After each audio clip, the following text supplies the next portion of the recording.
ಶ್ರೀ ಗುರುಭ್ಯೋ ನಮಃ ಪರಮಗುರುಭ್ಯೋ ನಮಃ ಶ್ರೀಮದಾನಂದತೀರ್ಥಗುರುಪಾದಾಚಾರ್ಯಭ್ಯನ್ಮ ಭಾರತೀನ್ಮ ಸರಸ್ವತೀನ್ಮಃ ವಾಯುವೇನ್ಮಃ ಬ್ರಹ್ಮಣೇನ್ಮಃ ಮಹಾಲಕ್ಷ್ಮೀನ್ಮ ತತ್ತನ್ಮಂತ್ರದೇವತಾಯನ್ಮಃ ಮುಕ್ತಿಪ್ರದಾಯಕ ವಾಸುದೇವಾಯನ್ಮಃ ಹರಿಯೇನ್ಮಃ ಶ್ರೀಕೃಷ್ಣಾಯ ನಮಃ ಹರಿ ಓಂ. ಸಚ್ಛಾಸ್ತ್ರೋದಿತವರ್ತ್ಮನಾ ಪದಮಿದಂ ಧ್ಯಾಯನ್ಮದಂಕಾಂಕಿತೋ ಮನ್ಮಂತ್ರಂ ಜಪಶಾಸ್ತ್ರಸಂಪದಮತೋ दास्यामि भाग्यैः सह तत्तत्त्वानि ಬೋಧಯಾಮಿ ತದನು ಪ್ರಾಪ್ತ್ಯೋ ಮದಂಗ್ರಿಭವೇತ್ ವಿದ್ಯಾಘೋಷಯತೆ ವಯಕ್ಕರಚಯೈಃ तं ವಾಜಿವಕ್ತ್ರಂ ಭಜೆ ಸುಮತಿಭಿರನುಮೇಯಂ ಶುಭ್ರಕಾಯಂ ಸಖಾಯಂ ಸುಖಮಯಮನಪಾಯಂ ಮುಕ್ತಿಪಾಯಂ ವಿಮಾಯಂ ನೃಹಯಮಹಮಮೇಯಂ ಧ್ಯೇಯಮಾಮ್ನಾಯಗೇಯಂ ಸದಯಮ ಸದಜೇಯಂ ಶ್ರೀಸಹಾಯಂ ಭಜೇಯಂ ಸಿಂಜನ್ನೋಪರಶೋಭಿಪಾದಕಮಲಾಂ ಮಂದಸ್ಮಿತೋದ್ಯೋನ್ಮುಖೀಂ ಕಂಜಾಕ್ಷಿಂ ಕುಚಭಾರವೀರುಬಿಲಸದ್ ಮಧ್ಯಾಂ ಕುಣತ್ಕೊಂಕೊಣಾಂ ಶಂಭಾದ್ವೈ ಪರಿಸೇವಿತಾಂ ಸುವಸನಾಂ ಜಾಂಬೂನದಾಲಂಕೃತಾಂ ಅಂಬಾಂ ತಾಂ ಪ್ರಣತೋಸ್ಮಿ ಕೃಷ್ಣರಮಣೀಂ ಲಂಬಾಲಕಂ ರುಕ್ಮಿಣೀಂ ಆಪಾದಮೂಲಪರ್ಯಂತಂ ಗುರುಣಾಮಾಕೃತಿಂ ಸ್ಮರೇತ್ ತೇನ ವಿಘ್ನಾಃ ಪ್ರಣಶ್ಯಂತೆ ಸಿದ್ಧ್ಯಂತಿ ಚ ಮನೋರಥಾಃ ಶ್ರೀಕೃಷ್ಣಚರಣಾಂಭೋಜ ಮಾನಸಂ ಕವಿಪುಂಗವಂ ಶ್ರೀಮದ್ವಿದ್ಯಾಪ್ರಸನ್ನಾಬ್ಧಿಂ ಗುರುಂ ವಂದೇ ನಿರಂತರಂ ಸ್ವಸ್ಥ್ಯಸ್ಸತಾಂ ಶ್ರೀಸನ್ಮಂಗಳಾನಿ ಭವಂತು. ಸಾಯಂಕಾಲಗಳಲ್ಲಿ ಅಮ್ಮನವರು ಆರತಿಯನ್ನು ಮಾಡತಕ್ಕಂಥ ಸಂಪ್ರದಾಯ ಪರಮಾತ್ಮನಿಗೆ ವೈಕುಂಠ ಲೋಕದಲ್ಲಿ ಇಂಥ ವಾದಿರಾಜ ಗುರುಸಾರ್ವಭೌಮರು ವೈಕುಂಠ ವರ್ಣನೆಯಲ್ಲಿ ವರ್ಣನೆ ಮಾಡ್ತಾರೆ. ಆ ಒಂದು ಉದ್ದೇಶದಿಂದಲೇ ಎಲ್ಲರ ಮನೆಯಲ್ಲೂ ಹಿಂದಿನ ಇಂಥ ಒಂದು ಸಂಪ್ರದಾಯ ಮನೆಯಲ್ಲಿ ಇತ್ತು ಅನ್ನೋದು ಕೂಡ ಕಂಡು ಬಂದಿದೆ. ಅದರಂತೆ ಶ್ರೀಮಠದಲ್ಲಿ ಸಾಯಂಕಾಲದ ಹೊತ್ತು ಈ ಕಾರ್ಯಕ್ರಮದಲ್ಲಿ ಒಂದು ದಿವಸ ಹೀಗೆ ಕಾಣದ ಇಲ್ಲದ ಇಬ್ಬರು ಮುತ್ತೈದೆಯರು ಆರತಿಯನ್ನು ಎತ್ತಿ ಮಹಾದ್ವಾರದಲ್ಲಿ ಕದಲಾರತಿಯನ್ನು ಸುರಿದು ಹೋಗಿರತಕ್ಕಂಥದ್ದನ್ನು ತಿಳಿದು ಈ ದೇವರನಾಮವನ್ನು ಮಾಡಿದ್ದಾರೆ ಅಂತ ಪ್ರತೀತಿ ಅಂತ ಇಟ್ಕೊಂಡ್ರೆ ಏನು ತಪ್ಪಿಲ್ವಲ್ಲ, ಆಯ್ತೋಗ್ಬಿಡ್ತಾ ಆಮೇಲೆ ಇಲ್ಲಿ ಅದರ ಬಗ್ಗೆ ತೊಗೊಂಡು ಏನು ಮಾಡಬೇಕು. ಆಗ ಅವರು ದೇವರ ಪೆಟ್ಟಿಗೆ ಹತ್ತಿರ ಇದನ್ನು ರಚನೆ ಮಾಡಿದರು ಅಂತ ಹೇಳ್ತಾ ಇದ್ದಾರೆ. ಅಮ್ಮನವರನ್ನ ಈ ಇಡೀ ಮಠವನ್ನು ನಿನ್ನ ಅನುಗ್ರಹದಿಂದ ಮತ್ತು ನಿನ್ನ ಸಂಬಂಧವಾಗಿರ್ತಕ್ಕಂಥ ಸಂಪತ್ತಿನಿಂದ ಬೆಳಗು ಎಂಬುದಾಗಿ ಪ್ರಾರ್ಥನೆಯನ್ನು ಮಾಡ್ತಾ ಇದ್ದಾರೆ. ಮನೆಯಲ್ಲೂ ಕೂಡ ಯಜಮಾನಿಯಾಗಿರ್ತಕ್ಕಂಥ ಅವಳು ಪ್ರತಿ ದಿವಸ ಸಾಯಂಕಾಲ ಇಂಥ ಆರತಿಯನ್ನು ಮಾಡಿ ಮನೆಯ ಮಹಾದ್ವಾರಕ್ಕೆ ಚೆಲ್ಲಿ ಮನೆಯೆಲ್ಲ ಲಕ್ಷ್ಮೀದೇವರ ಸಂಪತ್ತಿಗೆ, ಜ್ಞಾನ ಸಂಪತ್ತಿಗೆ, ಮನೆಯಲ್ಲಿ ಪುತ್ರ ಸಂತಾನ ಇತ್ಯಾದಿಗಳಿಗೆ ಸೌಖ್ಯಕ್ಕಾಗಿ ಅದನ್ನು ಪ್ರಾರ್ಥನೆ ಮಾಡಬೇಕು ಎಂಬತಕ್ಕಂಥ ಒಂದು ಪರಂಪರೆಯನ್ನು ಕೂಡ ತೋರಿಸ್ತಕ್ಕಂಥವರಾಗ್ತಾ ಇದ್ದಾರೆ ಅಂತ ಇದ್ದಾರೆ. ಬಾರಮ್ಮ ಬಾರೇ ಇಂದಿರೇ ಬಾ ಈ ಮಂದಿರಕ್ಕೆ ಅಂತ ಕರೀತಾ ಇದ್ದಾರೆ. ಹಾರೈಸುತ್ತಲಿಗೆ ನೀರಜನಿಲೆಯೇ ಹಾರೈಸುತ್ತಲಿಗೆ ನೀರಜನಿಲೆಯೇ ಬಾರಮ್ಮ ಬಾರೇ ಇಂದಿರೇ. ಇಂದಿರಾ ಶಬ್ದವನ್ನು ಪ್ರಯೋಗ ಮಾಡಿದ್ದಾರೆ. ಇಲ್ಲಿ ಲಕ್ಷ್ಮಿ ಅನ್ನೋದಾಗಲಿ ಅಥವಾ ಇನ್ನೊಂದು ಹೆಸರಾಗಲಿ ಯಾವುದಿಲ್ಲ, ಇಂದಿರಾ ಅಂತ. ಶ್ರೀಮದಾಚಾರ್ಯರು ತಾತ್ಪರ್ಯ ನಿರ್ಣಯದಲ್ಲಿ ಅಮ್ಮನವರ ಹೆಸರಿನಲ್ಲಿ ಇದು ವಿಶಿಷ್ಟವಾದಂಥ ಹೆಸರು ಹೊಂದಿದ್ದಾರೆ. ಇಂದಿರಾ ಅನ್ನೋದು ರಮಾದೇವರಿಗೆ ಮೀಸಲಾದಂಥ ನಾಮ. ಬೇರೆ ಯಾರಿಗೂ ಇದನ್ನು ಇಂದಿರಾವೇಶ ಅಂತ ಯಾರೂ ಹೇಳಲ್ಲ. ರಮಾವೇಶ, ಲಕ್ಷ್ಮೀ ಆವೇಶ ಇತ್ಯಾದಿಗಳ ಪದಗಳು ಸಿಗುತ್ತೆಯೇ ವಿನಾ ಶಾಸ್ತ್ರಗಳಲ್ಲಿ ಯಾವುದಾದ್ರು ಜೀವಿಯಲ್ಲಿ ಹೇಳಬೇಕಾದರೆ ಇಂದಿರಾವೇಶ ಅಂತ ಹಾಗೆ ಪ್ರಯೋಗ ಇಲ್ಲ. ಅಂದರೆ ಇನ್ನೊಬ್ಬ ಜೀವರ ಮೇಲೆ ಆವೇಶಕ್ಕೊಳಗಂತಹ ಒಂದು ರೂಪಕ್ಕೆ ಈ ಹೆಸರನ್ನು ಕರೆಯಲ್ಲ. ಅಸಾಧಾರಣ ರೂಪವಾದಂಥ ರಮಾ ನಾಮಾಂತರಗಳಲ್ಲಿ ಇಂದಿರಾ ಎಂಬತಕ್ಕಂಥದ್ದು ವಿಶಿಷ್ಟವಾದಂಥ ಹೆಸರು ಅನ್ನೋದನ್ನು ಇಲ್ಲಿ ಸೂಚನೆ ಕೊಡ್ತಾ ಇದ್ದಾರೆ. ಇದೇ ಅರ್ಥವನ್ನು ನಾನು ಮೊದಲನೇ ದಿನವೇ ಹೇಳಿದ್ದೇನೆ. ಸ್ವಕಪೋಲ ಕಲ್ಪಿತವಾಗಿ ಯಾವುದೂ ಪ್ರಸನ್ನ ತೀರ್ಥರು ಮಾಡಿಲ್ಲ. ಅದು ಶ್ರುತಿ, ಇಲ್ಲ ಶಾಸ್ತ್ರ, ಇಲ್ಲ ಪುರಾಣ, ಇಲ್ಲ ಪುರಂದರದಾಸರು, ವಾದರಾಜರು, ವ್ಯಾಸರಾಜರೇ ಮುಂತಾದವರು ಪ್ರಯೋಗ ಮಾಡಿರ್ತಕ್ಕಂಥ ಪದವನ್ನೇ ಮಾಡಿದ್ದಾರೆ ಅಂತ. ಎಲ್ಲ ಮಾಡಿದ್ದಾರೆ ಅಂದರೆ ವಾದಿರಾಜರು ಸೋದೆಯ ರಮಾದೇವಿಯರನ್ನು ಸ್ತೋತ್ರ ಮಾಡುವಾಗ ಇದೇ ಪದವನ್ನು ಪ್ರಯೋಗ ಮಾಡಿ, ಇಂದಿರೇ ಮಂದಿರದೊಳಗೆ ನಿಂದೀರೇ, ಇದೇ ಇಂದಿರಾ ಶಬ್ದವನ್ನು ಪ್ರಯೋಗ ಮಾಡಿದ್ದಾರೆ. ಇಂದಿವರಾದಿವರ್ಭೂತೆ ಶತನಂದ ಸರ್ವರಿಗತಿ ಪ್ರೀತೆ ಮುಕುಂದ ಕಥಾಮೃತ ಜಾತೆ ಕುಂದ ಮಂದಾರ ಮಾಲ ವಿರಾಜಿತೆ ಆಹಾ ಮಂದರೋದರ ಗೋವಿಂದರ ಜನರಾಣಿ ಚಂದಾದಿಂ ಚರಣರ ವೃಂದರ ಭಜಿಸುವೆ ಇಂದಿರೇ. ಇದೇ ಪದದಿಂದ ವಾದಿರಾಜರು 5 ನುಡಿಗಳಲ್ಲಿ ಸೋದಾದಿಯವರ ಅಮ್ಮನವರನ್ನು ಪ್ರತಿಷ್ಠೆ ಮಾಡಿ ಅದಕ್ಕೂ ಸಣ್ಣದಾದಂಥ ಮುದ್ದಾದಂಥ ಲಕ್ಷ್ಮೀ ಶೋಭಾನೆ ಇದ್ದಾಗೆ ಇದೆ. ಲಕ್ಷ್ಮೀ ಶೋಭಾನೆಯಲ್ಲಿ 20 ನುಡಿಗಳಲ್ಲಿ ಅಮ್ಮನವರ ಶೃಂಗಾರವನ್ನು ಹೇಗೆ ವರ್ಣನೆ ಮಾಡ್ತಾರೋ ಮುತ್ತೈದೆಯರಿಗೋಸ್ಕರ, ಹಾಗೆ 5 ನುಡಿಗಳಲ್ಲಿ ಈ ದೇವರ ನಾಮವನ್ನು ಮಾಡಿ ಸಮರ್ಪಣೆ ಮಾಡಿದ್ದಾರೆ ವಾದಿರಾಜ ಗುರುಸಾರ್ವಭೌಮ. ಅಲ್ಲಿ ಎಸ್ಪೆಷಲಿ ಇಂದಿರಾನುಪದವನ್ನೇ ಪ್ರಯೋಗ ಮಾಡಿದ್ದಾರೆ. ಅದರಂತೆ ಇಲ್ಲಿ ವಾದಿರಾಜ ಪ್ರಸನ್ನ ತೀರ್ಥರು ಬಾರಮ್ಮ ಬಾರೆ ಇಂದಿರೆ ಎಂಬುದಾಗಿ ಸ್ತೋತ್ರವನ್ನು ಮಾಡ್ತಕ್ಕಂಥವರಾಗಿ ಹೇಳ್ತಾ ಇದ್ದಾರೆ. ಬಾರೆನ್ನಯ ಭವನಕ್ಕೆ ಭಾಗ್ಯದ ನಿಧಿಯೇ, ಬಾರೆನ್ನಯ ಭವನಕ್ಕೆ. ನಿಮ್ಮದು ಯಾವುದು ಭವನ ಅಂತ ಕೇಳಿದ್ರೆ ಮಠ ಶ್ರೀಗಳವರಿಗೆ ಅದೇ ಮನೆ, ಅದೇ ಭವನ, ಅದೇ ಸರ್ವ ಸಂಪತ್ತು. ಪರಮಾತ್ಮನ ಪೆಟ್ಟಿಗೆ ಎಲ್ಲಿರುತ್ತೋ, ಎಲ್ಲಿ ಪರ್ಮನೆಂಟ್ ಅಡ್ರೆಸ್ ಮಾಡ್ಕೋತಾರೋ ಅದೇ ಅವರ ಭವನ ಅಂತ ಹೇಳ್ತಾ ಇದ್ದಾರೆ. ಬಾರೆನ್ನಯ ಭವನಕ್ಕೆ ಭಾಗ್ಯದ ನಿಧಿಯೇ, ಪೂರಗೊಳಿಸೆ ಮನ, ಪೂರಗೊಳಿಸೆ ಮನ ಕೋರಿಕೆಗಳನ್ನು, ಬಾರಮ ಬಾರೆ ಇಂದಿರೇ. ಪೂರಗೊಳಿಸೆ ಮನ ಕೋರಿಕೆಗಳನ್ನು. ಏನೇನು ಕೋರಿಕೆ? ಅಮ್ಮನವರಲ್ಲಿ ಕೇಳ್ದಿದ್ದೇನಿದೆ. ಗೋಪಾಲದಾಸರು ಭಾಳ ಚೆನ್ನಾಗಿ ಹೇಳ್ತಾರೆ. ಮಗುಗೇನಾರು ಸಂಕಟ ಆದರೆ, ಸುಖದ ಪ್ರಸಂಗವಾದರೆ, ಬಿದ್ದರೆ ಎದ್ದರೆ ಎಲ್ಲಿ ಹೋಗುತ್ತೆ ಅಂದರೆ ಅಮ್ಮ ಅಂತಲೇ ಹೋಗೋದು, ಅಪ್ಪ ಅಂತ ಹೋಗಲ್ಲ. ಮಠ ಹೋಗ ತಕಡೆ ಅಂದ್ಬಿಡ್ತಾನೆ. ಅಲ್ಲೇ ಗಂಡಸ್ರ ಹತ್ರ ಸಾಧಾರಣ ಮಕ್ಕಳುಗಳು ಬರೋಲ್ಲ. ಅದು ತಾತ ಆದಮೇಲೆ ಬೇಕಾದರೂ ತಾತ ಅಂದ್ಕೊಂಡು ಬರ್ಬೋದೇವೇನೋ, ವಿಧಿ ಇಲ್ಲ, ತೊಡೆ ಮೇಲೆ ಕೂಡಿಸ್ಕೋತೀವಿ. ಕೈಲಾಗದೇ ಇದ್ದರೂ ಕೂಡ ಬಂದು ಸಾಯ್ತೆ ಬಾ ಅಂತ. ಆದರೆ ತಾಯಿ ಹೇಗೆ ಮಾಡೋದಿಲ್ಲಲ್ವಾ? ಅದಕ್ಕೋಸ್ಕರ ಹೇಳ್ತಾ ಇದ್ದಾರೆ ಪೂರಗೊಳಿಸೆ ಮನ ಕೋರಿಕೆಗಳನ್ನು. ಏನೇನಿದೆ ಕೋರಿಕೆ? ಎಲ್ಲ ಕೋರಿಕೆಗಳನ್ನು ಭಕ್ತರು ಅಮ್ಮನವರಲ್ಲೇ ಕೇಳ್ಕೋತಾರೆ ಅಂತ. ಅದಕ್ಕೆ ಗೋಪಾಲದಾಸರು ಭಾಳ ಚೆನ್ನಾಗಿ ಹೇಳ್ತಾರೆ. ಅನ್ನವಸನ ಧನ ಧಾನ್ಯಕ್ಕಾಗಿ ಪರರನ್ನು ಯಾಚಿಸಿ ಖಿನ್ನನಾದೇನೋ.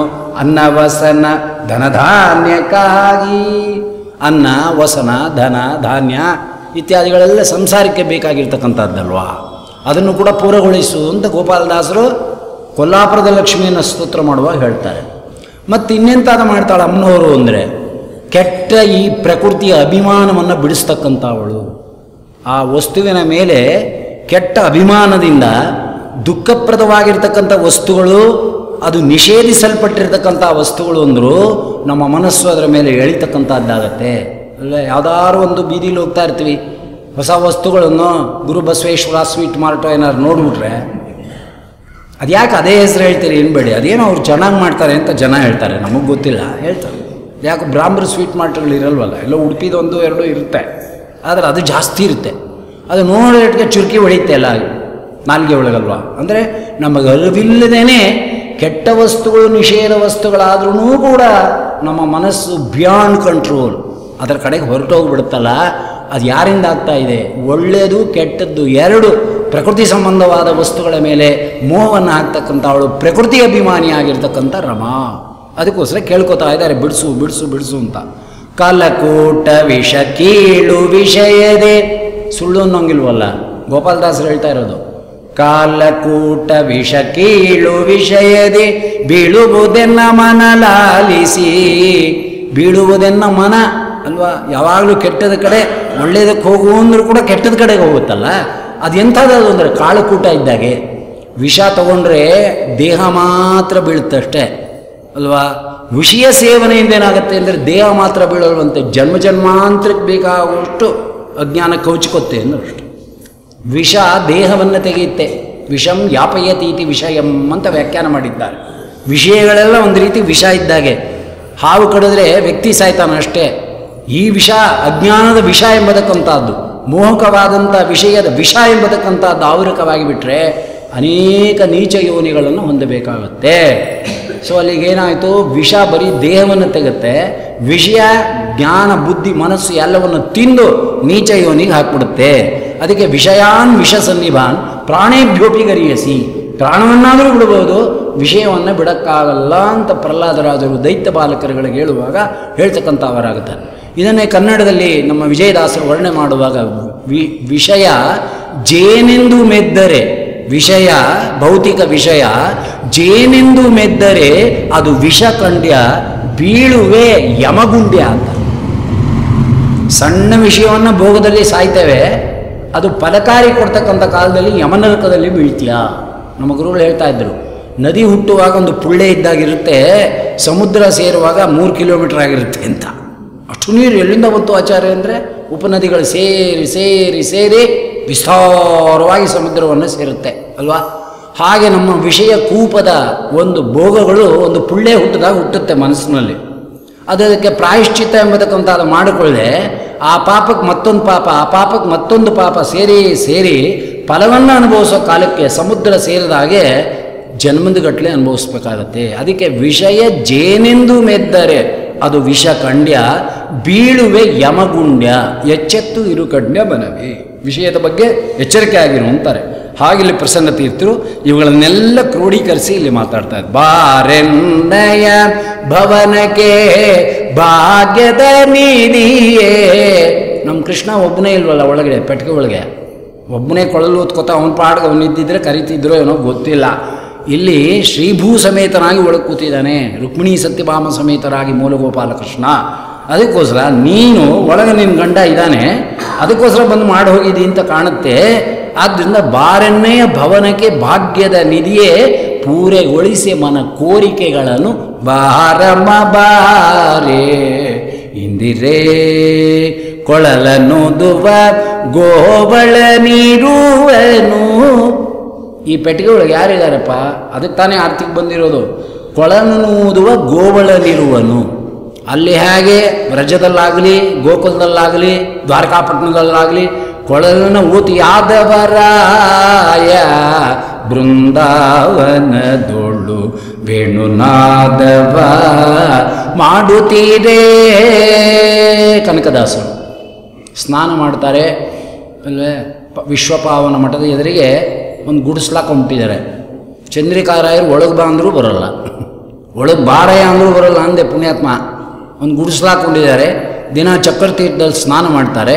ಅಲ್ಲಿ ಒಂದು ಬೃಂದಾವನ, ಅಲ್ಲಿ ಒಂದು ತುಳಸಿ ಕಟ್ಟೆ, ಅಲ್ಲಿ ಪ್ರದಕ್ಷಿಣೆ ಹಾಕ್ತಾರೆ. ಅಲ್ಲೇ ಕೂತ್ಕೊಂಡು ಅನೇಕ ಹಾಡುಗಳನ್ನ ರಚನೆ ಮಾಡಿದ್ದಾರೆ. ಆ ಬೃಂದಾವನದಲ್ಲಿಯೇ ಯಾದವರಾಯನ ದರ್ಶನ ಮಾಡಿದ್ದಾರೆ, ಅಲ್ಲಿ ದೇವ್ರ ನಾಮ ಮಾಡಿದ್ರು. ಯಾದವರಾಯ ಬೃಂದಾವನದೊಳ್ಳು ವೇಣುನಾದವ ಮಾಡುತ್ತೀರೇ. ಏನು ಒಬ್ಬನೇ ಮಾಡಿದ್ನ ಏನು? ರಾಧಾ ಮುಂತಾದ ಅಪ್ಸರೆಯರು ಅವರ ಜೊತೆಯಲ್ಲಿ ವೇಣುನಾದವನ್ನು ಮಾಡ್ತಕ್ಕಂಥದ್ದನ್ನು ದರ್ಶನ ಮಾಡಿದ್ದಾರೆ, ಒಂದರ್ಥ. ಎರಡನೇ ಅರ್ಥ, ವ್ಯಾಸರಾಯರ ಕಾಲದಲ್ಲಿ ಉತ್ಥಾನದ್ವಾದಶಿ ಹಬ್ಬ, ದೊಡ್ಡ ಹಬ್ಬ, ತುಳಸಿ ಹಬ್ಬ ಅಲ್ವಾ. ಮಹಾರಾಜರು ಕೃಷ್ಣದೇವರಾಯ ಬೇಕಾದಂಥ ರಾಜ್ಯದ ಆಸ್ಥಾನದ ನರ್ತಕಿಯರಿಂದ ನರ್ತನವನ್ನು ಇಟ್ಟು ಉತ್ಸವ, ಯಾವುದು ತುಳಸಿ ಹಬ್ಬದ ಉತ್ಸವ, ಕಲ್ಯಾಣೋತ್ಸವ ನಡೀತಾ ಇದೆ. ವ್ಯಾಸರಾಯರ ಕಾಲಕ್ಕೆ ಕಲ್ಯಾಣ ಮಹೋತ್ಸವ ತುಳಸಿದು ಅನ್ಬೇಕಾದ್ರೆ ಯಾವ ಮಟ್ಟದಲ್ಲಿ ಇರೋದು ಲೆಕ್ಕ ಹಾಕೊಳ್ಳಿ ಅಲ್ವಾ. ಆಗ ವ್ಯಾಸರಾಜರಿಗೆ ಚಂದ್ರಿಕಾರಾಯರಿಗೆ ಅಷ್ಟು ಸಂತೋಷ ಕೊಡ್ತಾ ಇಲ್ಲ ಅಂತಾರೆ. ಪಕ್ಕದಲ್ಲಿ ರಾಜ ಇದ್ದಂತೆ ಕೃಷ್ಣದೇವರಾಯ.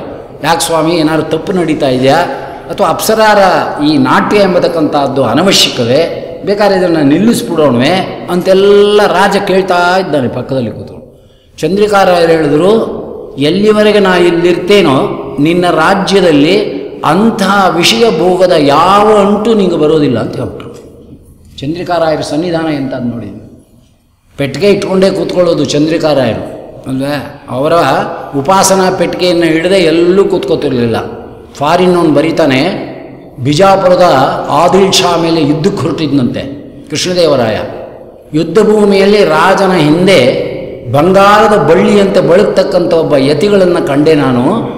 ಆ ಯುದ್ಧ ಭೂಮಿಯಲ್ಲೂ ಕೂಡ ಆ ಯತಿಗಳು ಕೈನಲ್ಲಿ ಒಂದು ಪೆಟ್ಟಿಗೆಯನ್ನು ಹಿಡ್ಕೊಂಡು ರಾಜನಿಗೆ ಅನೇಕ ಸಂದೇಹಗಳನ್ನು ಪರಿಹಾರ ಮಾಡ್ತಾ ಅವನಿಗೆ ಉಪದೇಶ ಮಾಡ್ತಿದ್ರು ಒಬ್ಬರು ಅಂತ ಬರೀತಾನೆ. ಅಂದರೆ ಆ ಯುದ್ಧ ಭೂಮಿಯಲ್ಲೂ ಕೂಡ ಸಂಚಾರ ಮಾಡ್ತಾ ಇದ್ದರು, ಅಲ್ಲೂ ದೇವ್ರ ಪೆಟ್ಟಿಗೆ ಇತ್ತು ಅಂತ. ದೇವ್ರ ಪೆಟ್ಟಿಗೆ ಇಲ್ಲೇ ಇಲ್ಲೋ ಹಾಗಿಲ್ಲ. ಆದ್ದರಿಂದ ಅಂಥ ಪೆಟ್ಟಿಗೆ ಪಕ್ಕದಲ್ಲಿದೆ. ರಾಜನಿಗೆ ಹೇಳಿದರು, ನಾನಿರುವ ತನಕ ನಿನ್ನಲ್ಲಿ ಯಾವ ವೈಶಿಕವಾದಂಥ ಉಪಭೋಗಗಳ ಕೆಟ್ಟ ಆಲೋಚನೆಯೂ ಕೂಡ ನಿನ್ನ ಮನಸ್ಸಿಗೆ ಬರೋದಿಲ್ಲ. ಆದ್ದರಿಂದ ಎಲ್ಲ ಚೆಂದಾಗೆ ನಡೀತಾ ಇದೆ. ಆದರೆ ನಾನು ಈ ನೃತ್ಯವನ್ನು ನೋಡ್ತಾ ಇಲ್ಲ, ನಾನು ನೋಡ್ತಾ ಇರೋ ನೃತ್ಯ ನಿಂಗೆ ತೋರಿಸ್ತೀನಿ ನೋಡು ಒಂದು. ದೇವಲೋಕದಲ್ಲಿ ಉತ್ಥಾನ ದ್ವಾದಶಿ ಹಬ್ಬ ನಡೀತಿದೆಯಂತೆ. ಅಲ್ಲಿ ದೇವತಾಂಗಣದ ಅಪ್ಸರಾ ಸ್ತ್ರೀಯರು ಕೃಷ್ಣನನ್ನು ಕುರಿತು ಗಾನ ಮಾಡ್ತಾ ಇದ್ದಾರಂತೆ. ಅದನ್ನು ರಾಜನಿಗೆ ದರ್ಶನ ಮಾಡಿಸಿದ್ರಂತೆ. ಆಗ ದೇವರ ನಾಮ ಮಾಡ್ತಾರೆ. ತುಳಸಿ ಮಧ್ಯದಿರುವ ಕೃಷ್ಣನ ಬಳಸಿ ನೋಡುವ ಬನ್ನಿದೆ. ಚಂದ್ರಿಕಾರಾಯರ ದೇವರ ನಾಮ. ತುಳಸಿ ಮಧ್ಯದಿರುವ ಕೃಷ್ಣನ ಬಳಸಿ ನೋಡುವ ಬನ್ನಿರೆ, ಗೊಲ್ಲ ಸತಿಯರ ಗಲ್ಲ ಪಿಡಿದು ಎಲ್ಲ ನಟನೆಯ ತೋರಿದ. ಸುಮಾರು 12 ನುಡಿ ಇದೆ. ಯಾರಿಗೆ ಬೇಕಿದೆ ಈಗ? ಯಾರಿಗಾರು ಬೇಕಾಗುತ್ತೇನೋ? ಅದೇನೋ ಆಚಾರ್ಯ ಅದೆಲ್ಲ ನೀವು ತಿಳ್ಕೊಂಡಿದ್ದೀರಿ ಅಂದರೆ ಏನು ಮಾಡೋದು? ಬೇಕು ತಿಳ್ಕೊಂಡಿದ್ದೀರಿ ಅಷ್ಟು. ಏನೋ ಇವತ್ತೊಂದಿನ ಪುರಾಣ ಹೇಳಿದಾಗಾರು ಇಷ್ಟು ಮಂಗಳಾರತಿ ತಟ್ಟೆ ಕಾಸು ಬಿತ್ತಲ್ಲ, ಅಷ್ಟೇ ಸಾಕು. ಅದಕ್ಕಾದ್ರೂ ತಿಳ್ಕೊಬೇಕಲ್ಲ. ಅಂದರೆ ಅಮ್ಮನವ್ರ ವಿಚಾರನ ಅದು ಸಂಸ್ಕೃತ ಕಾವ್ಯ ಆಗಿರ್ಬೋದು, ಕನ್ನಡ ಸಾಹಿತ್ಯದ ಪ್ರಾಕೃತ ಭಾಷೆ ಆಗಿರ್ಬೋದು, ಅಮ್ಮನವರಲ್ಲಿರ್ತಕ್ಕಂಥ ಗುಣಗಾನಗಳನ್ನು ತಿಳ್ಕೊಳ್ಳಿಕ್ಕೆ ಯಾವನು ಬೇಡ ಅಂತ ಹೇಳ್ತಾನೆ ಅಲ್ವಾ? ಅದಕ್ಕೆ ವಾದರಾಜರು ಕನೆಯ ನುಡಿಯಲ್ಲಿ ಒಂದು ಮಾತು ಹೇಳ್ತಾರೆ, ಜಯ ಜಯ ವಿಜಯ ಸಂಪೂರ್ಣೇ ಆಹ ಭಕ್ತ ಭವ ಭಯ ನಿವಾರಿಣಿ ಗುಣಮಾಣಿ ಎನ್ನ ಕಾಯ್ವರನ್ಯರ ಕಾಣಿ ಶೇಷಾಶಯನನ ತೋರೆ ಶುಶ್ರೋಣಿ ಆಹ ಕೈಯ ಮುಗಿವೆ ಎನ್ನ ಭವ ಭಯ ಧರಿಸುನಿ. ರುಜುಗಳಿಗೆ ಅಮ್ಮನವರಲ್ಲದೆ ಭವಭಯ ಹರಿಸೋದು ಇನ್ಯಾರಿದ್ದಾರೆ? ಆಮೇಲೆ ನಾರಾಯಣ ನಮ್ಮ ಮನೆಯವ್ರು ನೋಡ್ಕೋತಾರೆ ನಿನ್ನ ಅಂದ. ರುಜುಗಳು ನೋಡ್ಕೊಳ್ಳೋರು ಅಮ್ಮನವರೇ ವಿನ ನಾರಾಯಣ ಅಲ್ಲ. ಅಥವಾ ಉಪದೇಶ ನಾರಾಯಣ ಮಾಡ್ತಾನೆ, ನೋಡ್ಕೊಳ್ಳೋದೆಲ್ಲ ಅಮ್ಮನವರು. ಅಂದರೆ ಬಜಾರ್ಗೆ ಹೋಗ್ಬೇಕಾದ್ರೆ ನಿಮ್ಮ ಅಪ್ಪ ಕರ್ಕೊಂಡು ಹೋಗ್ತಾರೆ, ಹೋಗೋ ಅಂತಾಳೆ ತಾಯಿ ಅಲ್ವೇ. ತಿಂಡಿ ಕೊಡಬೇಕಾದ್ರೆ ಅಮ್ಮನ ಹತ್ರಕ್ಕೆ ಬರ್ತಾರೆ ವಿನ ಅಪ್ಪನ ಹತ್ರಕ್ಕಲ್ಲ. ಈಗ ಮನೇಲೂ ಅದೇ ಅಲ್ವಾ ಇರೋದು, ಮಕ್ಕಳು ನೋಡ್ಕೊಳ್ಳೋದು. ಹಾಗೆ ಅಮ್ಮನವರೇ ನೋಡ್ಕೊಳ್ಳೋದು. ಆಹಾ ಕೈಯ ಮುಗಿವೆ ಎನ್ನ ಭವ ಭಯ ಗರಿಸುನಿ ಸಿರಿಹಾಯ ವದನನ ದಯವು ಪಾಲಿಸೆ ಲಕ್ಷ್ಮೀ ಇಂದಿರೇ. ಸೋದ ರಮಾದೇವಿಯರನ್ನು ಸ್ತೋತ್ರ ಮಾಡುವಾಗ ಇದೇ ಮಾತನ್ನು ಹೇಳ್ತಾರೆ. ಪ್ರತಿಷ್ಠೆ ಮಾಡಿ ಸುಮ್ಮನೆ ಕೂಡಿಸ್ಕೊಳ್ಳಿಲ್ಲ, ಅರ್ಥ ಆಯ್ತೇನು? ನನಗೆ ಭವಭಯ ಪರಿಹರಿಸು. ಅವ್ರಿಗೇನು ಭಯ ಬಂದಿದೆ ಅಂದರೆ ಜೀವಕೋಟಿ ಪ್ರವಿಷ್ಟರಲ್ಲಿ ಎಲ್ಲರಿಗೂ ಭಯ ಇದೆ, ನಮಗೂ ಭಯ ಇದೆ. ಪ್ರಸಂತೀತರು ಒಂದು ಕಡೆ ಹೇಳ್ತಾರೆ, ಎಲ್ಲ ಭಯ ಕ್ಷುಲ್ಲಕ ಜನರಿಗೆ ಎಲ್ಲ ಭಯ, ಸಿರಿವಲ್ಲಭನಲ್ಲಿ ಮನ ನಿಲ್ಲಿಸಿ ನಡೆವರಿಗೆ ಎಲ್ಲ ಜಯ ಅಂತ. ಯಾಕೆ ಈ ಮಾತನ್ನು ತಗೊಂಡೆ ಅಂದರೆ, ಆ ಪೆಟ್ಟಿಗೆ ಇಟ್ಕೊಂಡಲ್ಲಿ ನೃತ್ಯವನ್ನು ನೋಡ್ತಾ ಇದ್ದರೆ, ಮಹಾರಾಜರು ಇಲ್ಲಿ ನೃತ್ಯವನ್ನು ಏರ್ಪಡಿಸಿದರೆ ತುಳಸಿ ಕಲ್ಯಾಣ ಮಹೋತ್ಸವಕ್ಕೆ, ಚಂದ್ರಿಕಾರಾಯರು ಅದೇ ಕಾಲದಲ್ಲಿ ದೇವಲೋಕದ್ದನ್ನು ದರ್ಶನ ಮಾಡ್ತಾ ಇದ್ದಾರೆ. ಅಲ್ಲಿ ಕುರಿತು ದೇವರ ನಾಮ ಮಾಡ್ತಾ ಇದ್ದಾರೆ. ಅದನ್ನು ರಾಜನಿಗೆ ದರ್ಶನ ಮಾಡಿಸಿದ್ದಾರೆ. ಇಂಥ ಪೀಠದೊಳಗೆ ಬಂದವರು ಪ್ರಸನ್ನತೆ ಇರ್ತಾರಾದ್ದರಿಂದ ಕೊಳಲ್ಲ ನೂದುವ ಗೋವಳ ನೀರುವನು ನಗೆ ಮೊಗದಿಂದಲೇ ಭವನವ ಬೆಳೆಗೆಲೆ. ನಿನ್ನ ಗಂಡಂಗೆ ಆರ್ತಿ ಎತ್ತಕ್ಕೆ ಬಂದಿದ್ದೀನಿ ನೀನು ಅಂದ್ರೆ ನಗ್ತಾ ಬಾ ಅಂದರೆ ನಗದೆ ಬರ್ತಾರೆಯೇ.